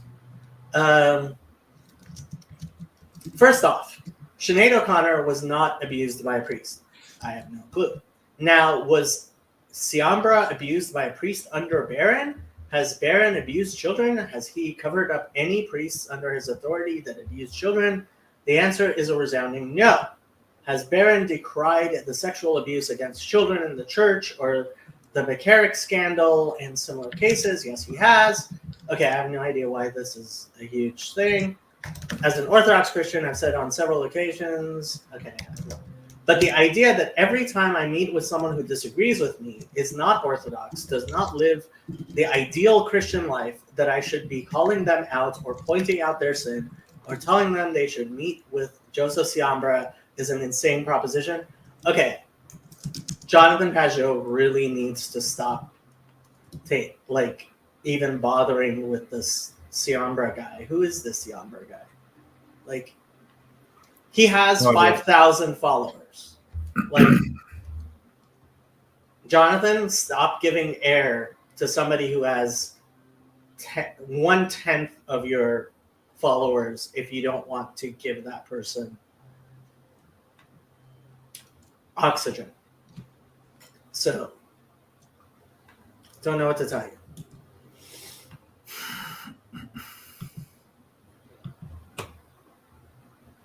So that's what I think of the Pajot stuff.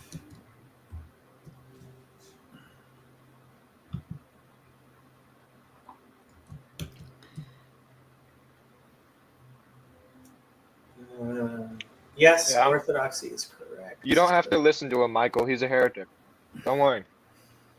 You know? Well, so everybody thinks you're a heretic. Yeah. You monophysite. Oh God. Pun intended, huh?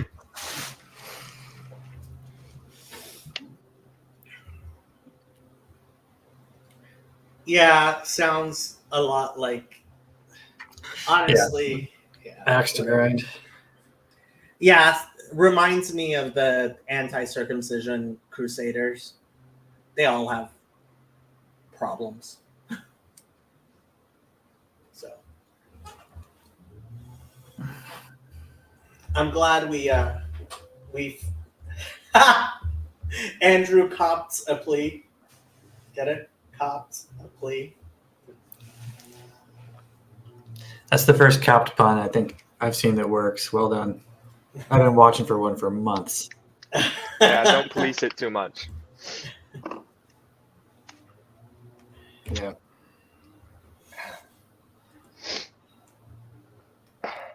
So what's going on next with Fountain of Comfort? I mean, Right now it's just a grift. it is.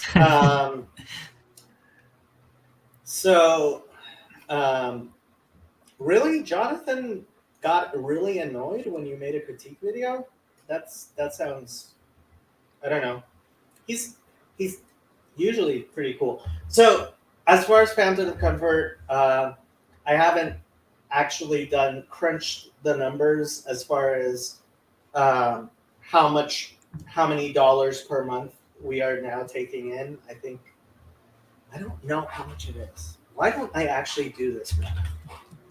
I am going to do this now. So, first question, do I include the fees that people have? Yeah, I'm going to include the people who donated the fees. So,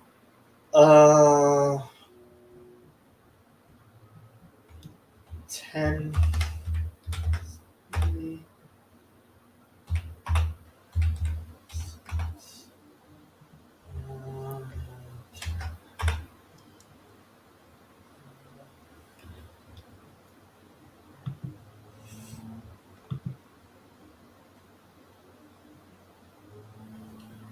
What is that?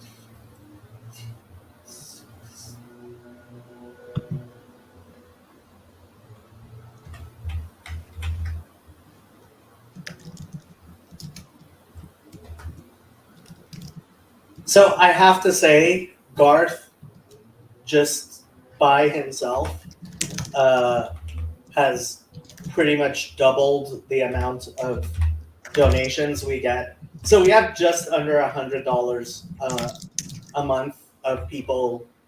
So $100 a month of recurring payments, which is nice.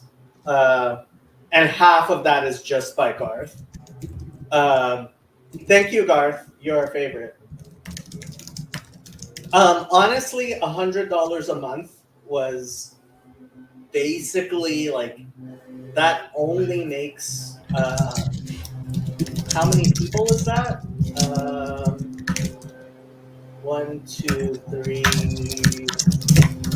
4, 5, 6, 7. 7 people with recurring payments so far.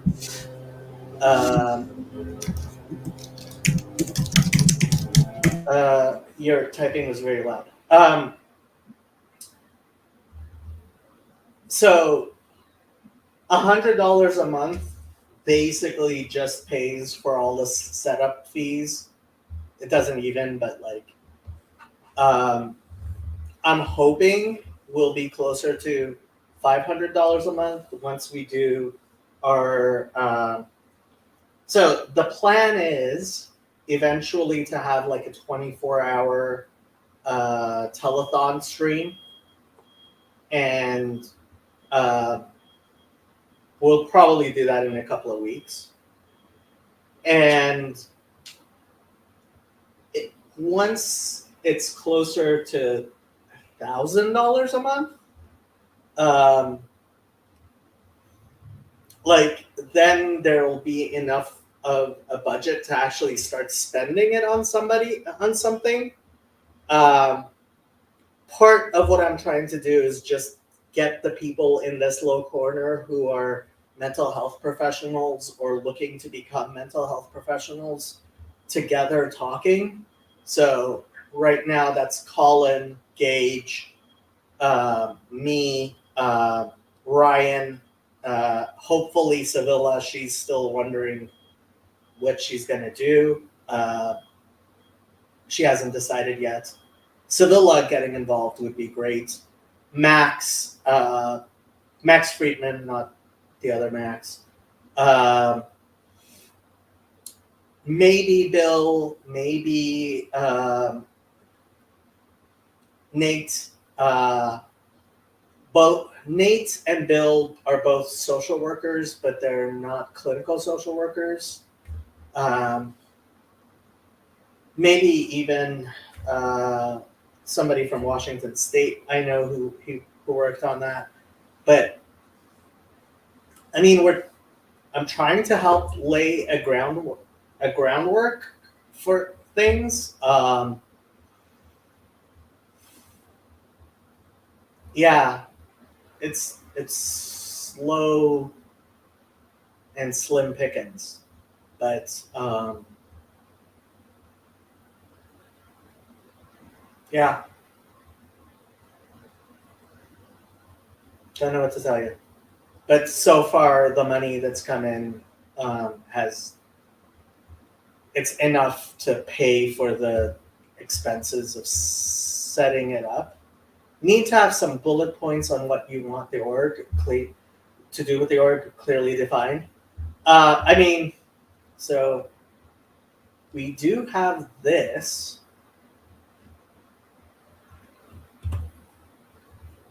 So professional development. There's a growing gap between competence in mental health and professional credentialing. Fountain of Comfort aims to help align professional competence with professional credentials. We aim to provide content which educates both the public and professionals with a view of advancing mental health in our communities. So that is trying to get the various mental health professionals in this little corner together talking, and possibly having some sort of eventual standard. Peer counseling, I would like to see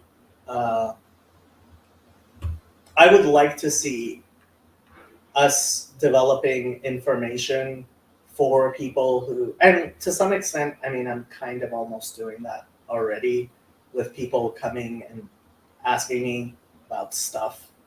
But and then public education on mental health, which eventually I want a Fountain of Comfort social media presence, but right now I'm just too busy to do it myself, and we don't have anybody who's willing and able to put the time in to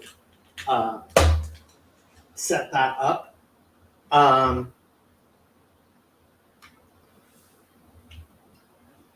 Yeah, don't know what to tell you. You're executive chair, or not even an official member of the organization? I am officially executive director of the organization. Yeah. So I'm like the CEO. Right, but not on the board, right? No, the board. Could hires and fires you, or your position, yeah.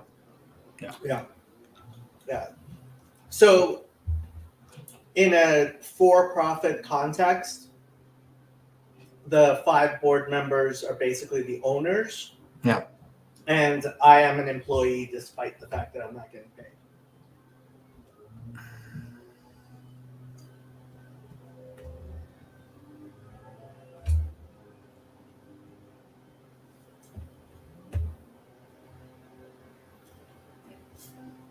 I mean, with the money that's coming in, not much we can do with that little. Yeah, you're not in danger of having to look for like a place to park it. Yeah. No CFOs yet on the hiring list. I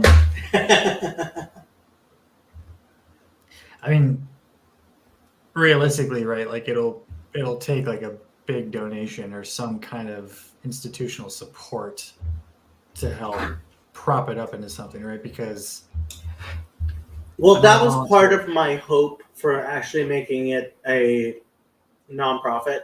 Is if somebody wants to actually help fund this and make it happen, they can. It's if they have a particular way they want this to go, as long as it's within the actual mission, yeah, that's possible.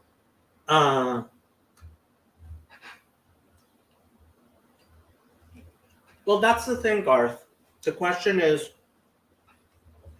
where are we going to go and what are we going to do, right? And we have no idea, right? With $100 a month, like, what are you going to do with $100 a month? Who are you going to help?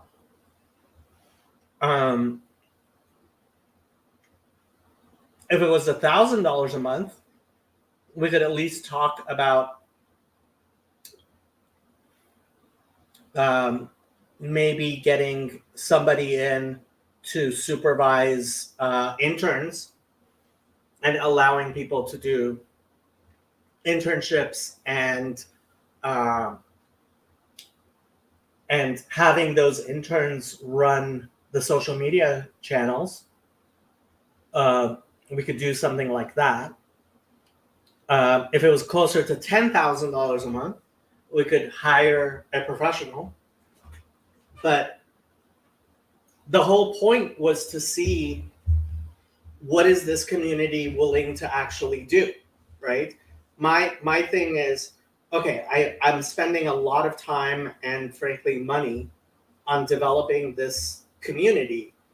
And as I understand it, this community has arrived at a consensus that the biggest problem we have right now is, you could call it the meaning crisis. I would call it the mental health crisis. I think that's the consensus. That's what I see as the consensus. And if that is the consensus and we want to move forward with that intelligently as a community, Fountain of Comfort is a vehicle to do that, right? It's set up as an actual corporation that has accountability, that has, I think the members of the board of directors are competent and have the skills, and it's transparent enough, especially, I mean, one reason I incorporated in California was because, frankly, I am in California, and if it ends up just being me making this happen, then I guess it'll be just me making this happen. And I'm willing to do that myself. But the other one is, this is a California corporation. You don't get better transparency than California Public Charities. And so if you want to be sure that this is a transparent and I have to say there are people who sent checks and stuff, which I haven't gone to the office to pick up the checks yet. I don't know how much those are going to be. I doubt they're going to be very large. So thank you for your support, Garth. You are one of our biggest supporters. Garth is a good man. And he pushes buttons for a living. That's why I can be a big supporter. Yeah, Us button pushers. We're in high demand. they are. They are. Um, no, but like, if this community, if we are a community and we want to do good things, actual things in the world, which I hope is what we're going to do, then let's make it happen. I mean, yeah, all I'm saying is if you're watching this, you should be willing to give $5 a month. If you're not willing to give $5 a month, the question is, okay, what are we doing here? I heard you make a comment the other day on another stream that originally you were thinking about doing more of a Noahide spiritual Big Midrash, thing. yeah. Yeah. Now, obviously, I'm biased and think that's a great idea, but one of the risks or pitfalls with doing such a broad thing is that it doesn't have the focus, and so it kind of tries to boil an ocean, or it's hard to find the initial seed that will like naturally organically grow. Maybe that's not true because there already is a pre-existing community here, but my sense of it is that it looks more outward than inward by design. Fountain of Comfort does, and it's going to take a lot to find an audience. Yeah, I mean, yeah. I am hoping that this is something that can catch the broader wave that seems to be developing with this little corner. So Yeah. the ARC thing, or are we calling it ARC? Is that it's called? Yeah, ARC is ARC. That seems to be fairly the big names of this little corner, or at least a few of those names are involved. So is that kind of well, I guess it doesn't include like the Grimms of the world and some of the other ancillary players, but like what's the zeitgeist of this little corner at this point? Do you think is it going strong? Is it plateauing, or is it fizzling out? Is it getting diffuse? So any real movement is going to be broader than I mean, I hate to make this analogy, but think about Hamas, right? Okay. So there's supposedly the leaders and the actual members of Hamas, right? Yeah. But Hamas isn't just the people who officially, like, actually signed the charter or are taking the money to Swiss bank accounts, right? Yeah. It's everybody who considers themselves a supporter of Hamas. It includes Rashida Tlaib, who would deny that she supports Hamas despite the fact that she goes around supporting Hamas. You know, like she chants their slogans. Yeah. But she claims she doesn't support Hamas, right? So are the dudes holed up in the hotels in Qatar? Are those the people that went to the ARC conference in London, and then there's everybody else kind of just like doing the schlepping in the streets? Is this what's happening here? I think yeah, there's a little bit of that vibe. There is. Yeah, there is. So it's like beyond a grift. Grift is too small scale. It's a cult. It's a cult. It's turning into a movement with a capital M. Right. It's a movement. That's the thing. It's a movement. But this little corner element of the movement, because it's a bigger movement than this little corner, and this little corner is like more of the PVK contingent, maybe. Who uses that term, right? Like, does that term this get used little at ARC? corner? So I would say PVK plus Jonathan Pajot plus John Vervaeke Yeah. is this little corner. And I would say probably something along the lines of 100,000 people are aware of this little corner. Which seems like a lot, but it actually isn't that much. No. But it's certainly not nothing. Well, it's a microcosm of the, it's a small subset of the Jordan Peterson cohort, which itself has been sort of subsumed into the larger Daily Wire cohort, right? I don't know if it's been subsumed into Daily Wire. Well, I don't think subsumed, it I guess augmented, grafted into, Yeah, associated with. it doesn't have there's a lot of people who want to have well-defined edges, and that's not how movements work. Right. Yeah. Right? Like, the question is, who's a Christian? Right? And if you're trying to get an exact number of Christians, you have to well, are Mormons Christians? Are fundamentalist Mormons Christians? Like, where do you draw the line? But you can tell, like, broad Christianity has much larger, mass than, say, Hinduism or Buddhism or Islam, right? And as a movement, I think Seekers of Unity, you really think Seekers of Unity is part of... I don't think Seekers of Unity is part of this little corner. I really don't. Have you heard of Seekers of Unity, Jonathan? I have not. Which is funny because it's part of the Jewish contingent of this little corner. Zevi Slavin. Oh, I've heard that name. I don't follow his channel or stuff. Yeah, he's a friend of Chezi and Yosef's. And his channel is actually pretty big.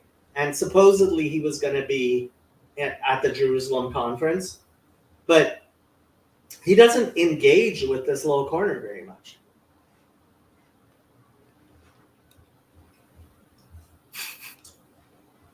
Zach says, I want to state again for the record, the person running this account is in no way responsible for the things Prophet Zechariah says.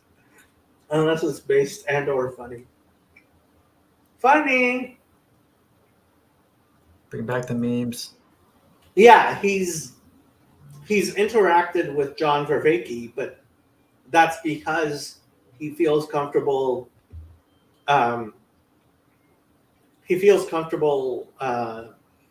Interacting with people who aren't religious. That's the weird thing.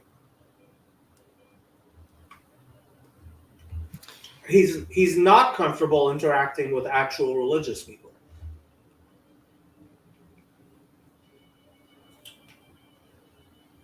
I mean, unless you want to call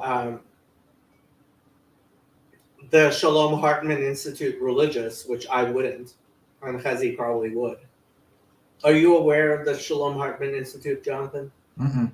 Thank God.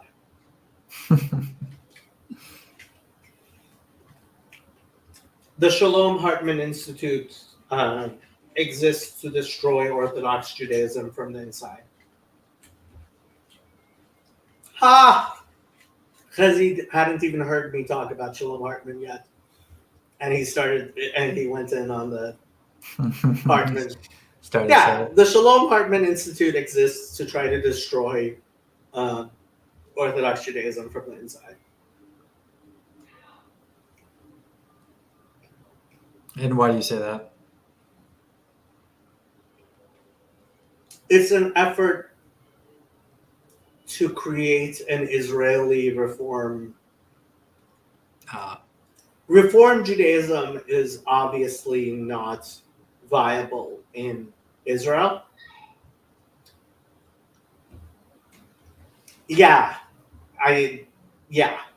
the fact that even you don't love what goes on at the Shalom Hartman Institute, it's an attempt to create an Israeli reform. Like, Reform Judaism makes zero sense in an Israeli context, because Reform Judaism is all about integrating Christianity into Judaism. Did you see my tweet about reform? No, I try to limit myself on X because when I get in there, I doom scroll, and I did too. I don't. Now that there's the For You versus the who you're following, I find that to be more interesting and engaging. So it's become like the TikTokification of Twitter. So I see your stuff pop up periodically, but it's not as like direct. So I actually put this on. Oh, I saw that one. Discord. Okay, yeah, I did see that. Okay, yeah.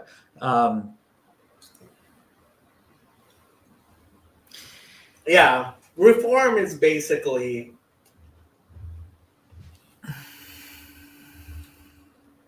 Reform Judaism is dying off. I mean, as secularity becomes obviously non-viable in Israel,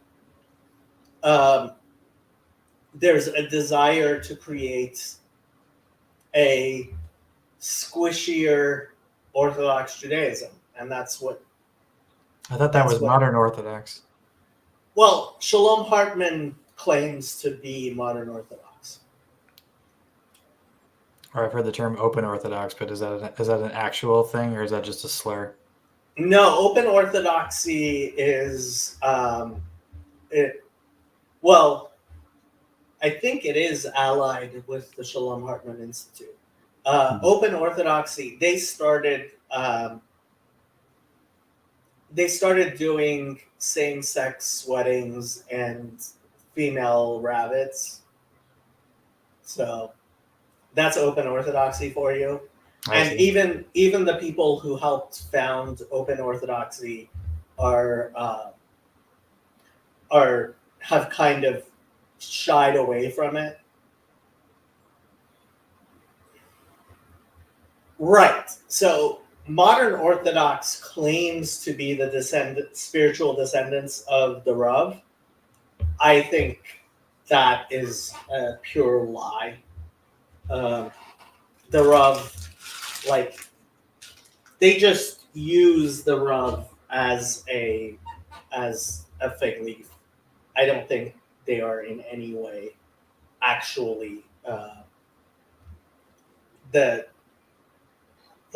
inheritors of the Rav.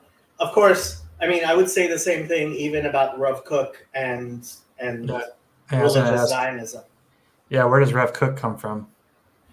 Or from, I guess, you just answered the other question, like what comes from Rav Kook and religious Zionism does? Yeah.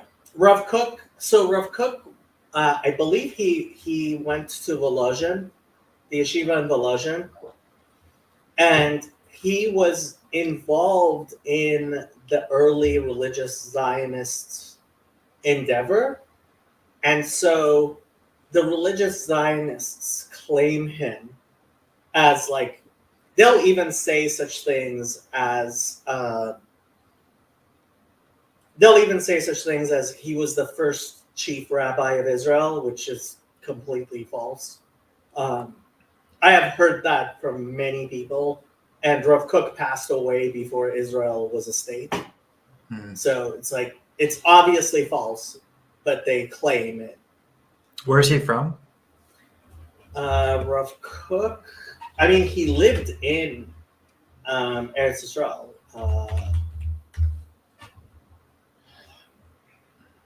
So, Rav Kook. Avraham Yitzchak HaKohen Kook. Oh, okay, so he's Ashkenaz.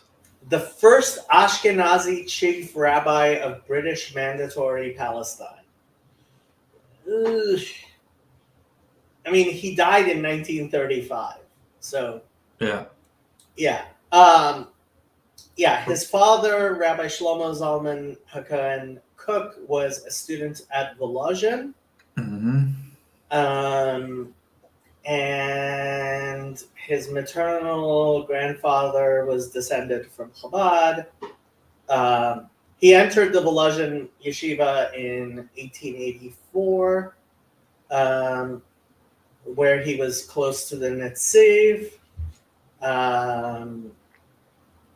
And then, when did he move? When did he move to Eretz Yisrael?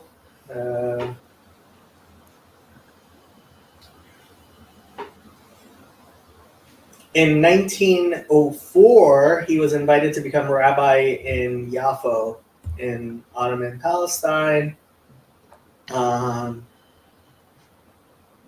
So I guess in so he arrived in Eretz Yisrael in 1905, and he may have been until he passed away in 1935. So for 30 years, he was probably the most prominent rabbi who. He looks kind of like Sam Hyde. I guess. Maybe the wrong glasses. I guess he went in 1916. He went to London, and then went back to Israel in 1919. Yeah, he was probably one of the most. I mean, he was a serious, knowledgeable rabbi, and he was willing to.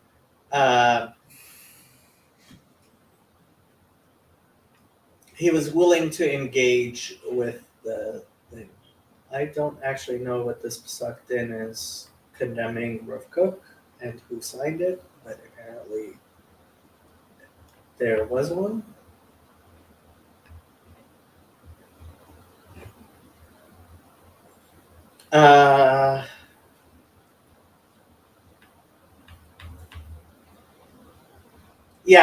His famous eulogy of Theodore Herzl.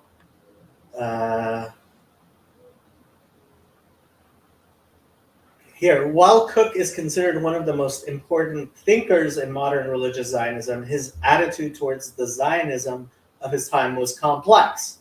Kook enthusiastically supported the settlement of the land, which Zionists of his time were carrying out.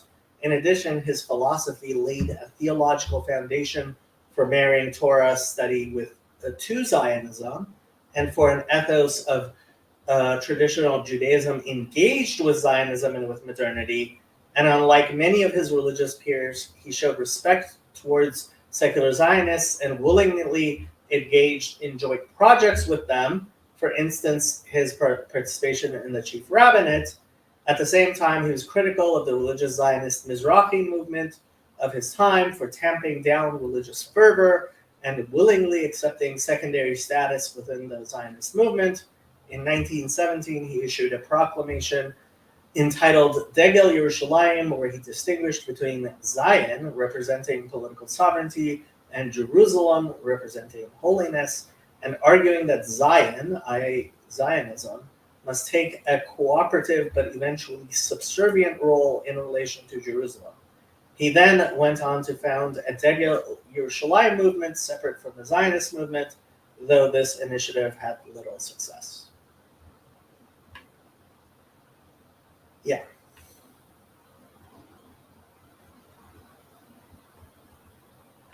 So that's Rav Kook for you. Because he posted a link. He would. My great-grandfather was his Talmud Muvhak sent him to Cleveland. What? The Rav Kook sent somebody to live outside of Israel? How is that possible, Chazi? Kafira. To send somebody to live outside of Israel?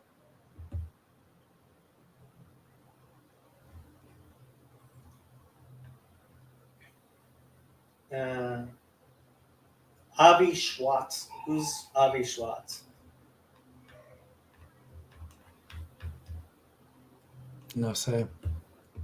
Me neither. Israel Poret. I guess that's how you say it. Porat? I don't know. Anyway, shouldn't you be asleep, Chazi? What time is it in Israel right now? Yes, at 11:22. It is 11:22 p.m. in Israel right now. Feels only 7 hours. Yeah. I mean, London is like 5 hours ahead, I think, right now. Chazi is learning. Then what are you doing listening to my stupid stream? Yeah. You'll go backwards here, right? Yep. I learned something, but that's easy for me. I learned nothing. London time. I learned that the tile in my bathroom is Italian. We think. Sounds Italian. I don't think you said you knew, but I mean, Portobello, yeah. Don't know what to tell you. so the Jerusalem trip's not happening. Yeah. Yeah. That's not happening.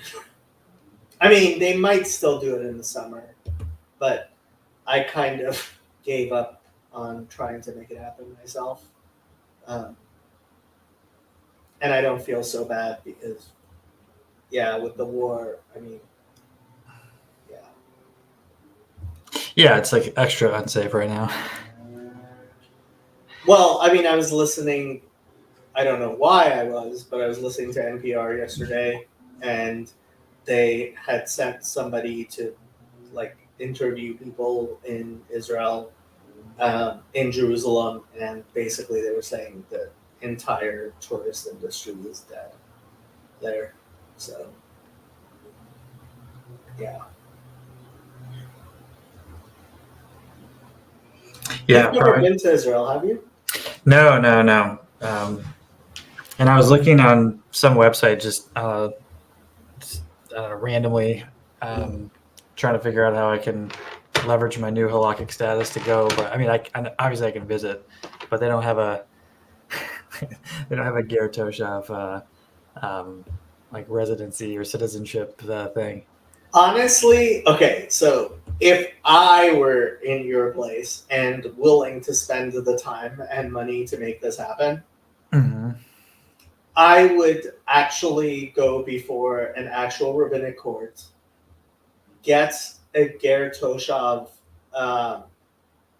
Teuda, Right. and then apply for Israeli citizenship under the right of return, Right. and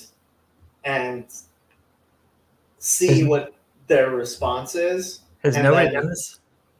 I'm not aware that anybody has tried to.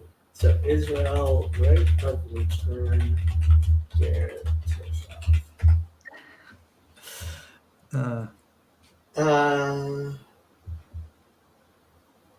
Oh, here. There's an article here. Let's see. What No, this I don't says. think I actually Googled it like that directly. So Tablet Magazine apparently has an article.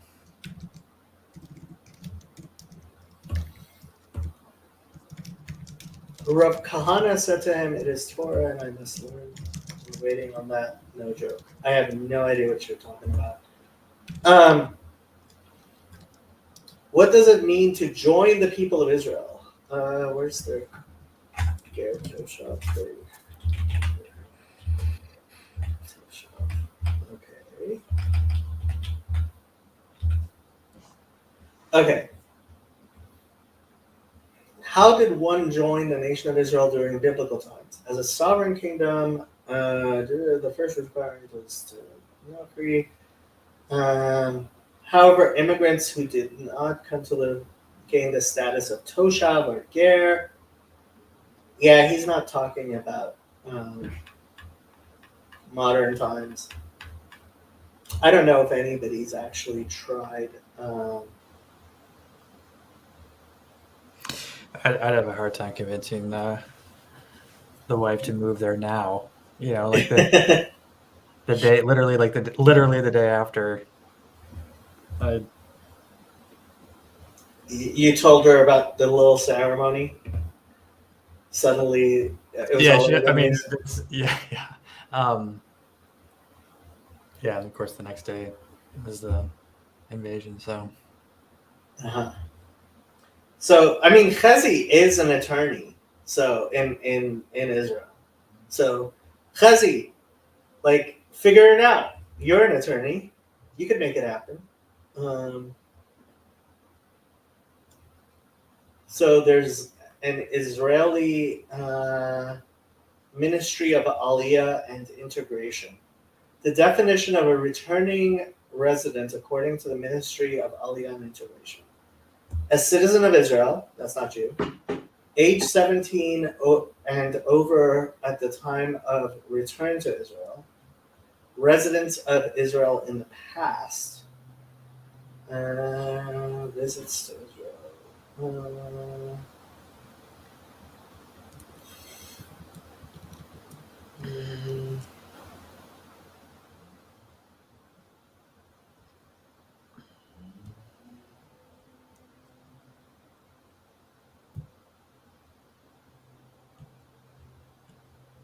Yeah, that's talking about eligibility for assistance.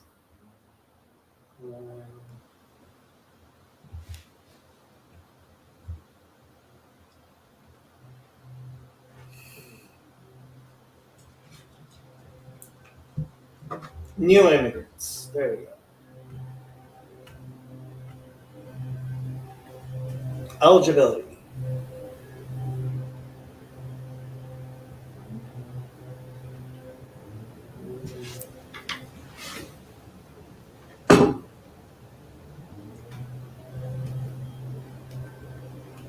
Yeah, this website's not very good.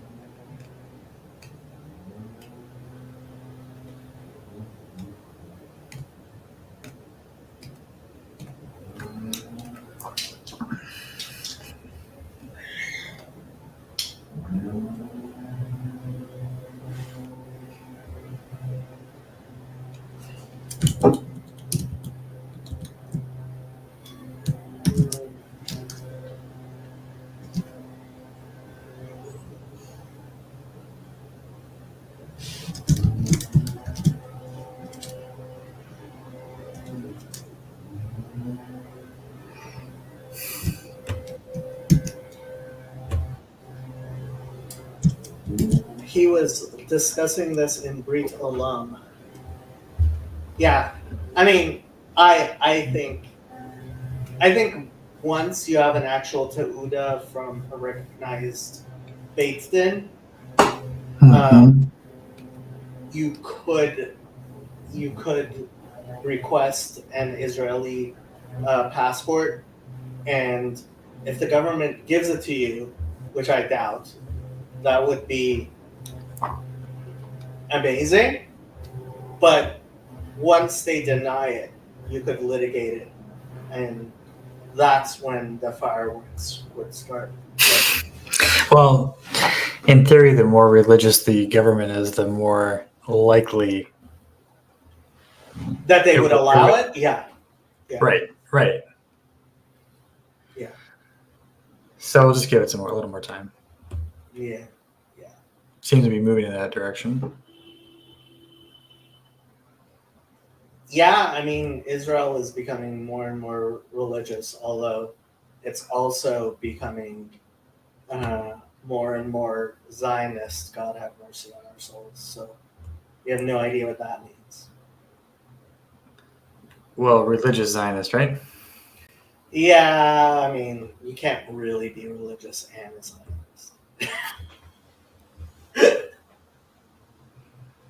I've heard that one before. But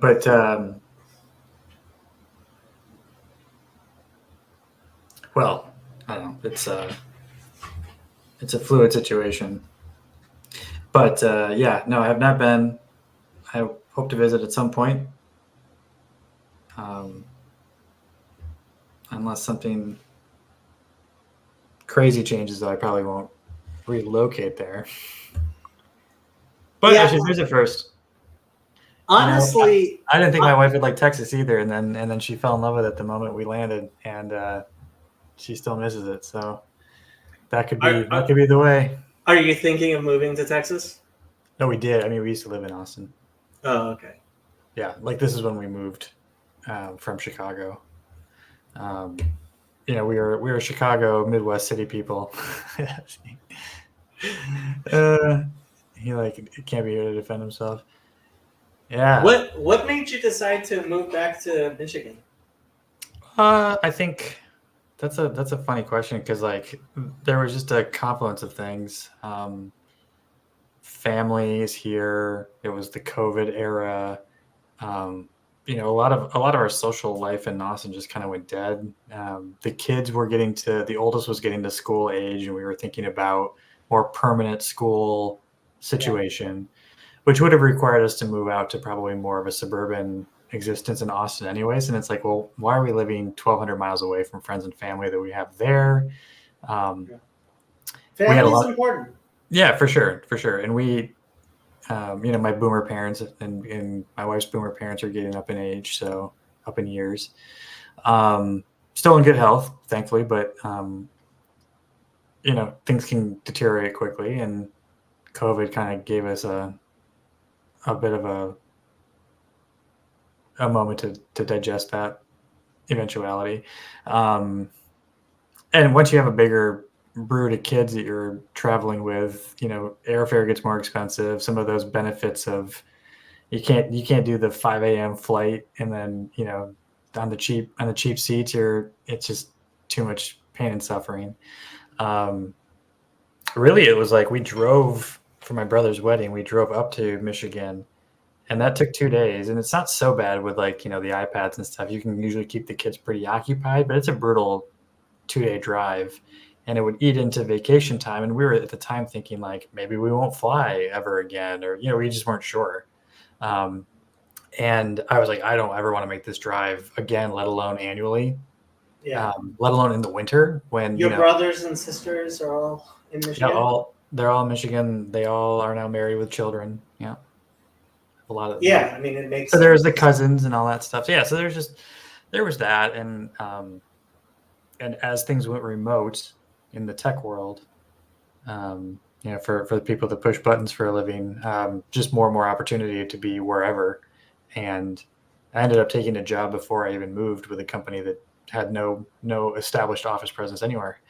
So, that was the impetus. I'm fascinated. I won't make you do it on air right now, but I'm fascinated to hear what your family thinks about all the Noahide stuff. Oh, well, we could talk about it, but I tend not to make a big to-do about it. I try to keep my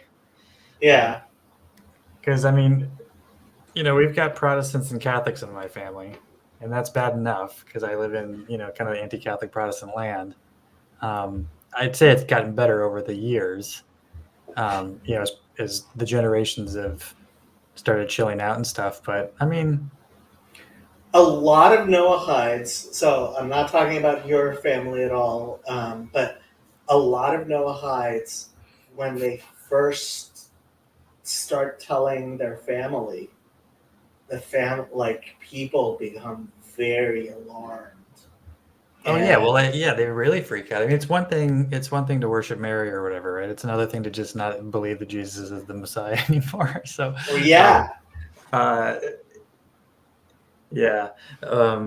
but we did take. My wife insisted, and we went to Mass this past Sunday, which was the first time in a long time that we went. And of course, the gospel reading is Matthew, whatever, where Jesus says that the scribes and the Pharisees sit in the seat of Moses. There you go. Do everything they tell you, but just don't do what they do. And That's so one of my favorites. so I like that one. yeah, yeah.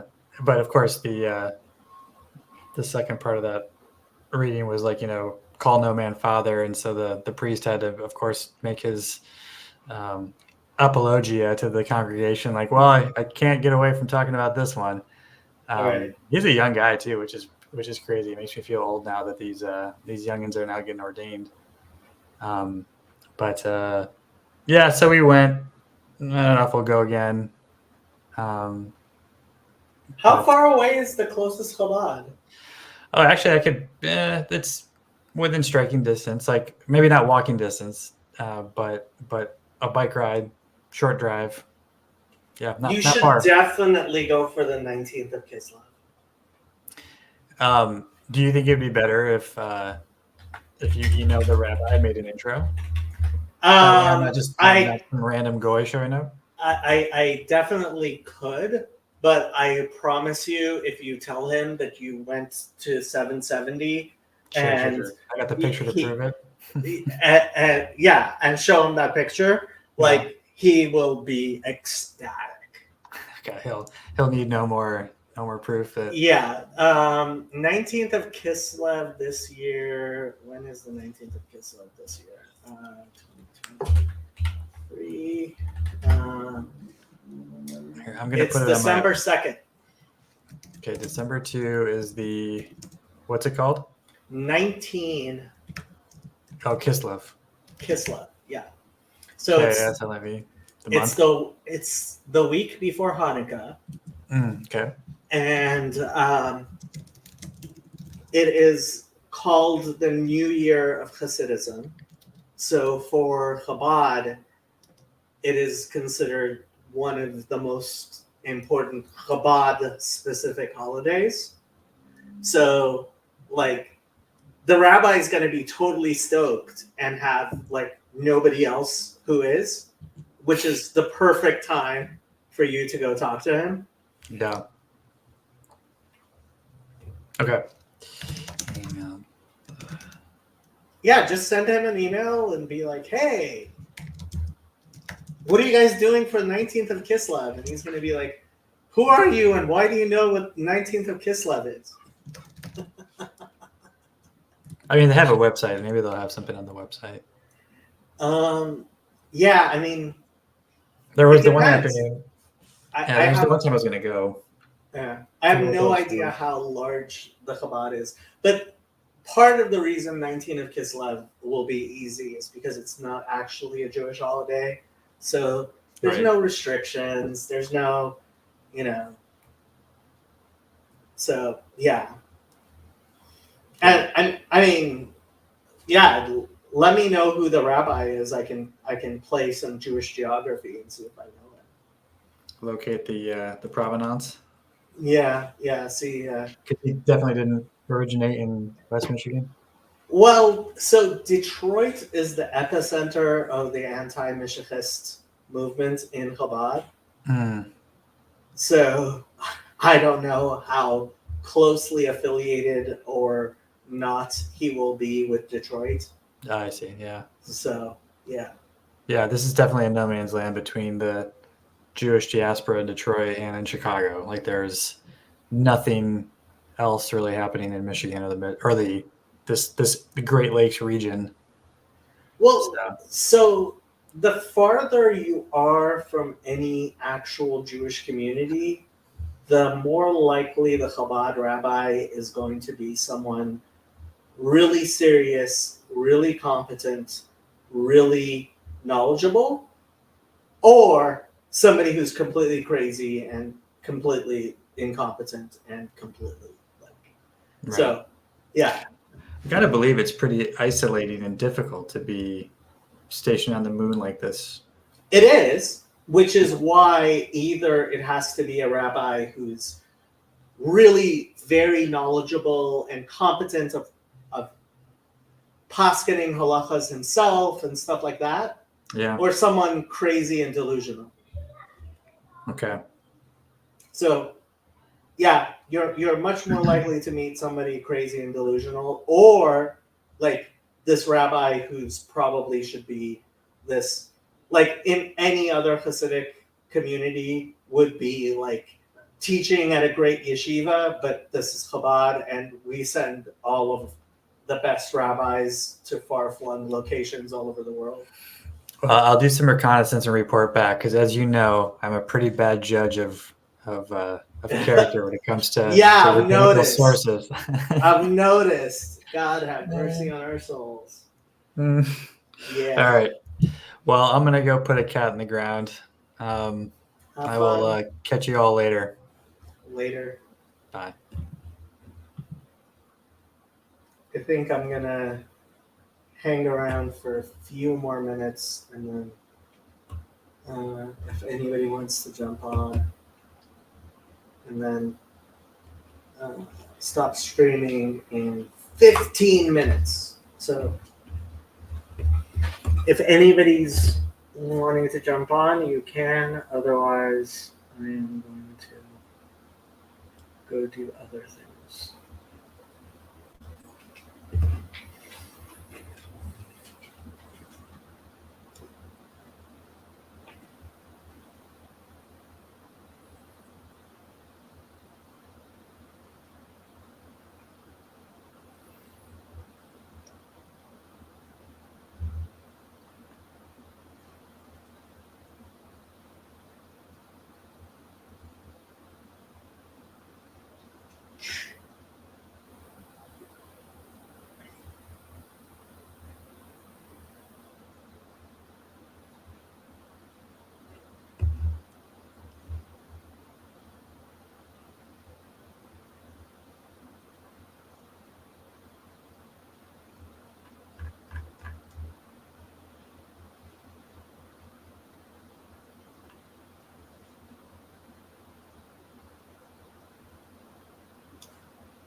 Shouldn't you be studying? Yeah, I'm gonna do that in like 5 minutes. I just wanted to say hi. Why? I'm doing homework. Dun dun dun. All right.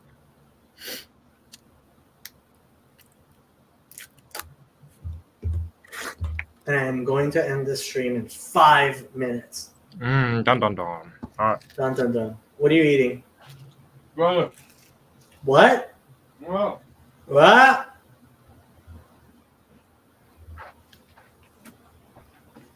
Jelly. Jelly? Jelly. Jelly. Just straight up jelly. Jelly. Lychee jelly. I have no clue what you're talking about. I'll show a photo. Lychee jelly.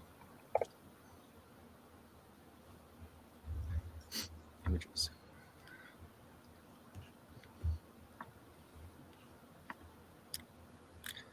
Present. Share screen. Share screen. There it is. Jelly. Yeah, like these. Jelly. Looks Asian. Yep. Tastes Asian too. Mmm.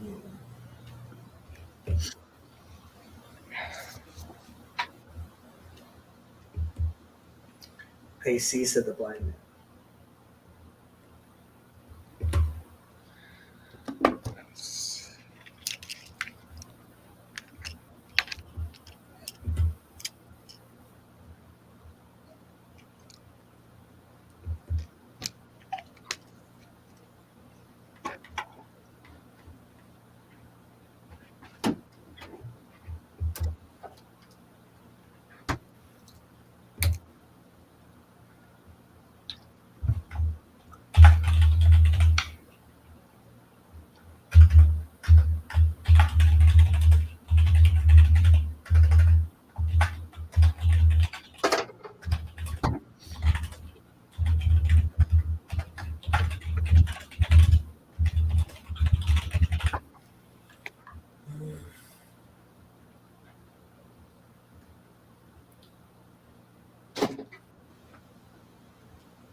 Uh, 40 hours of training.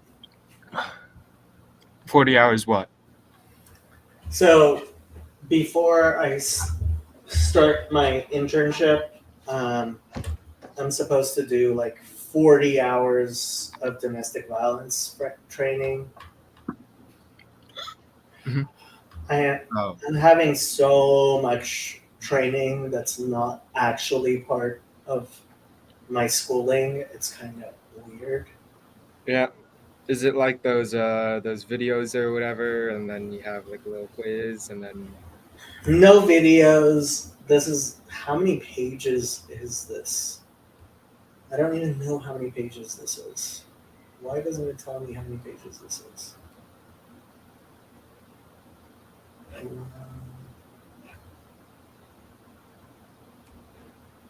Would it even let me?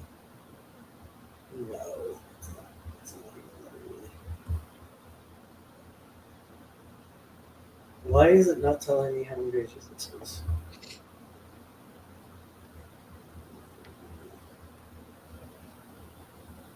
There we go. Page numbers.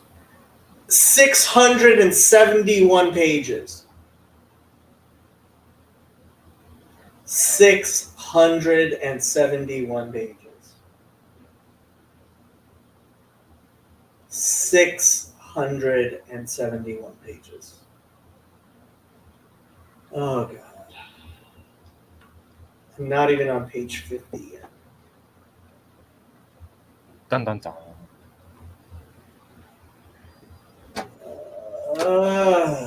This is like a whole course.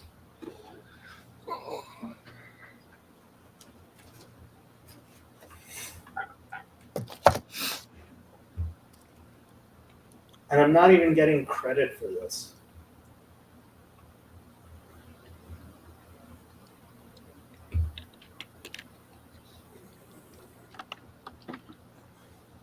It's not good.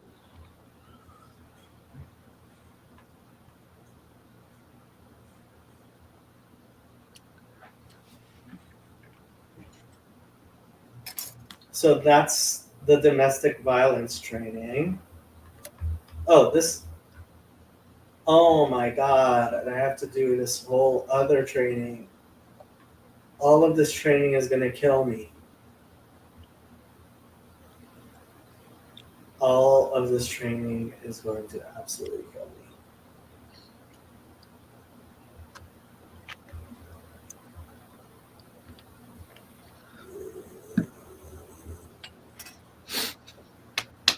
I gotta go study.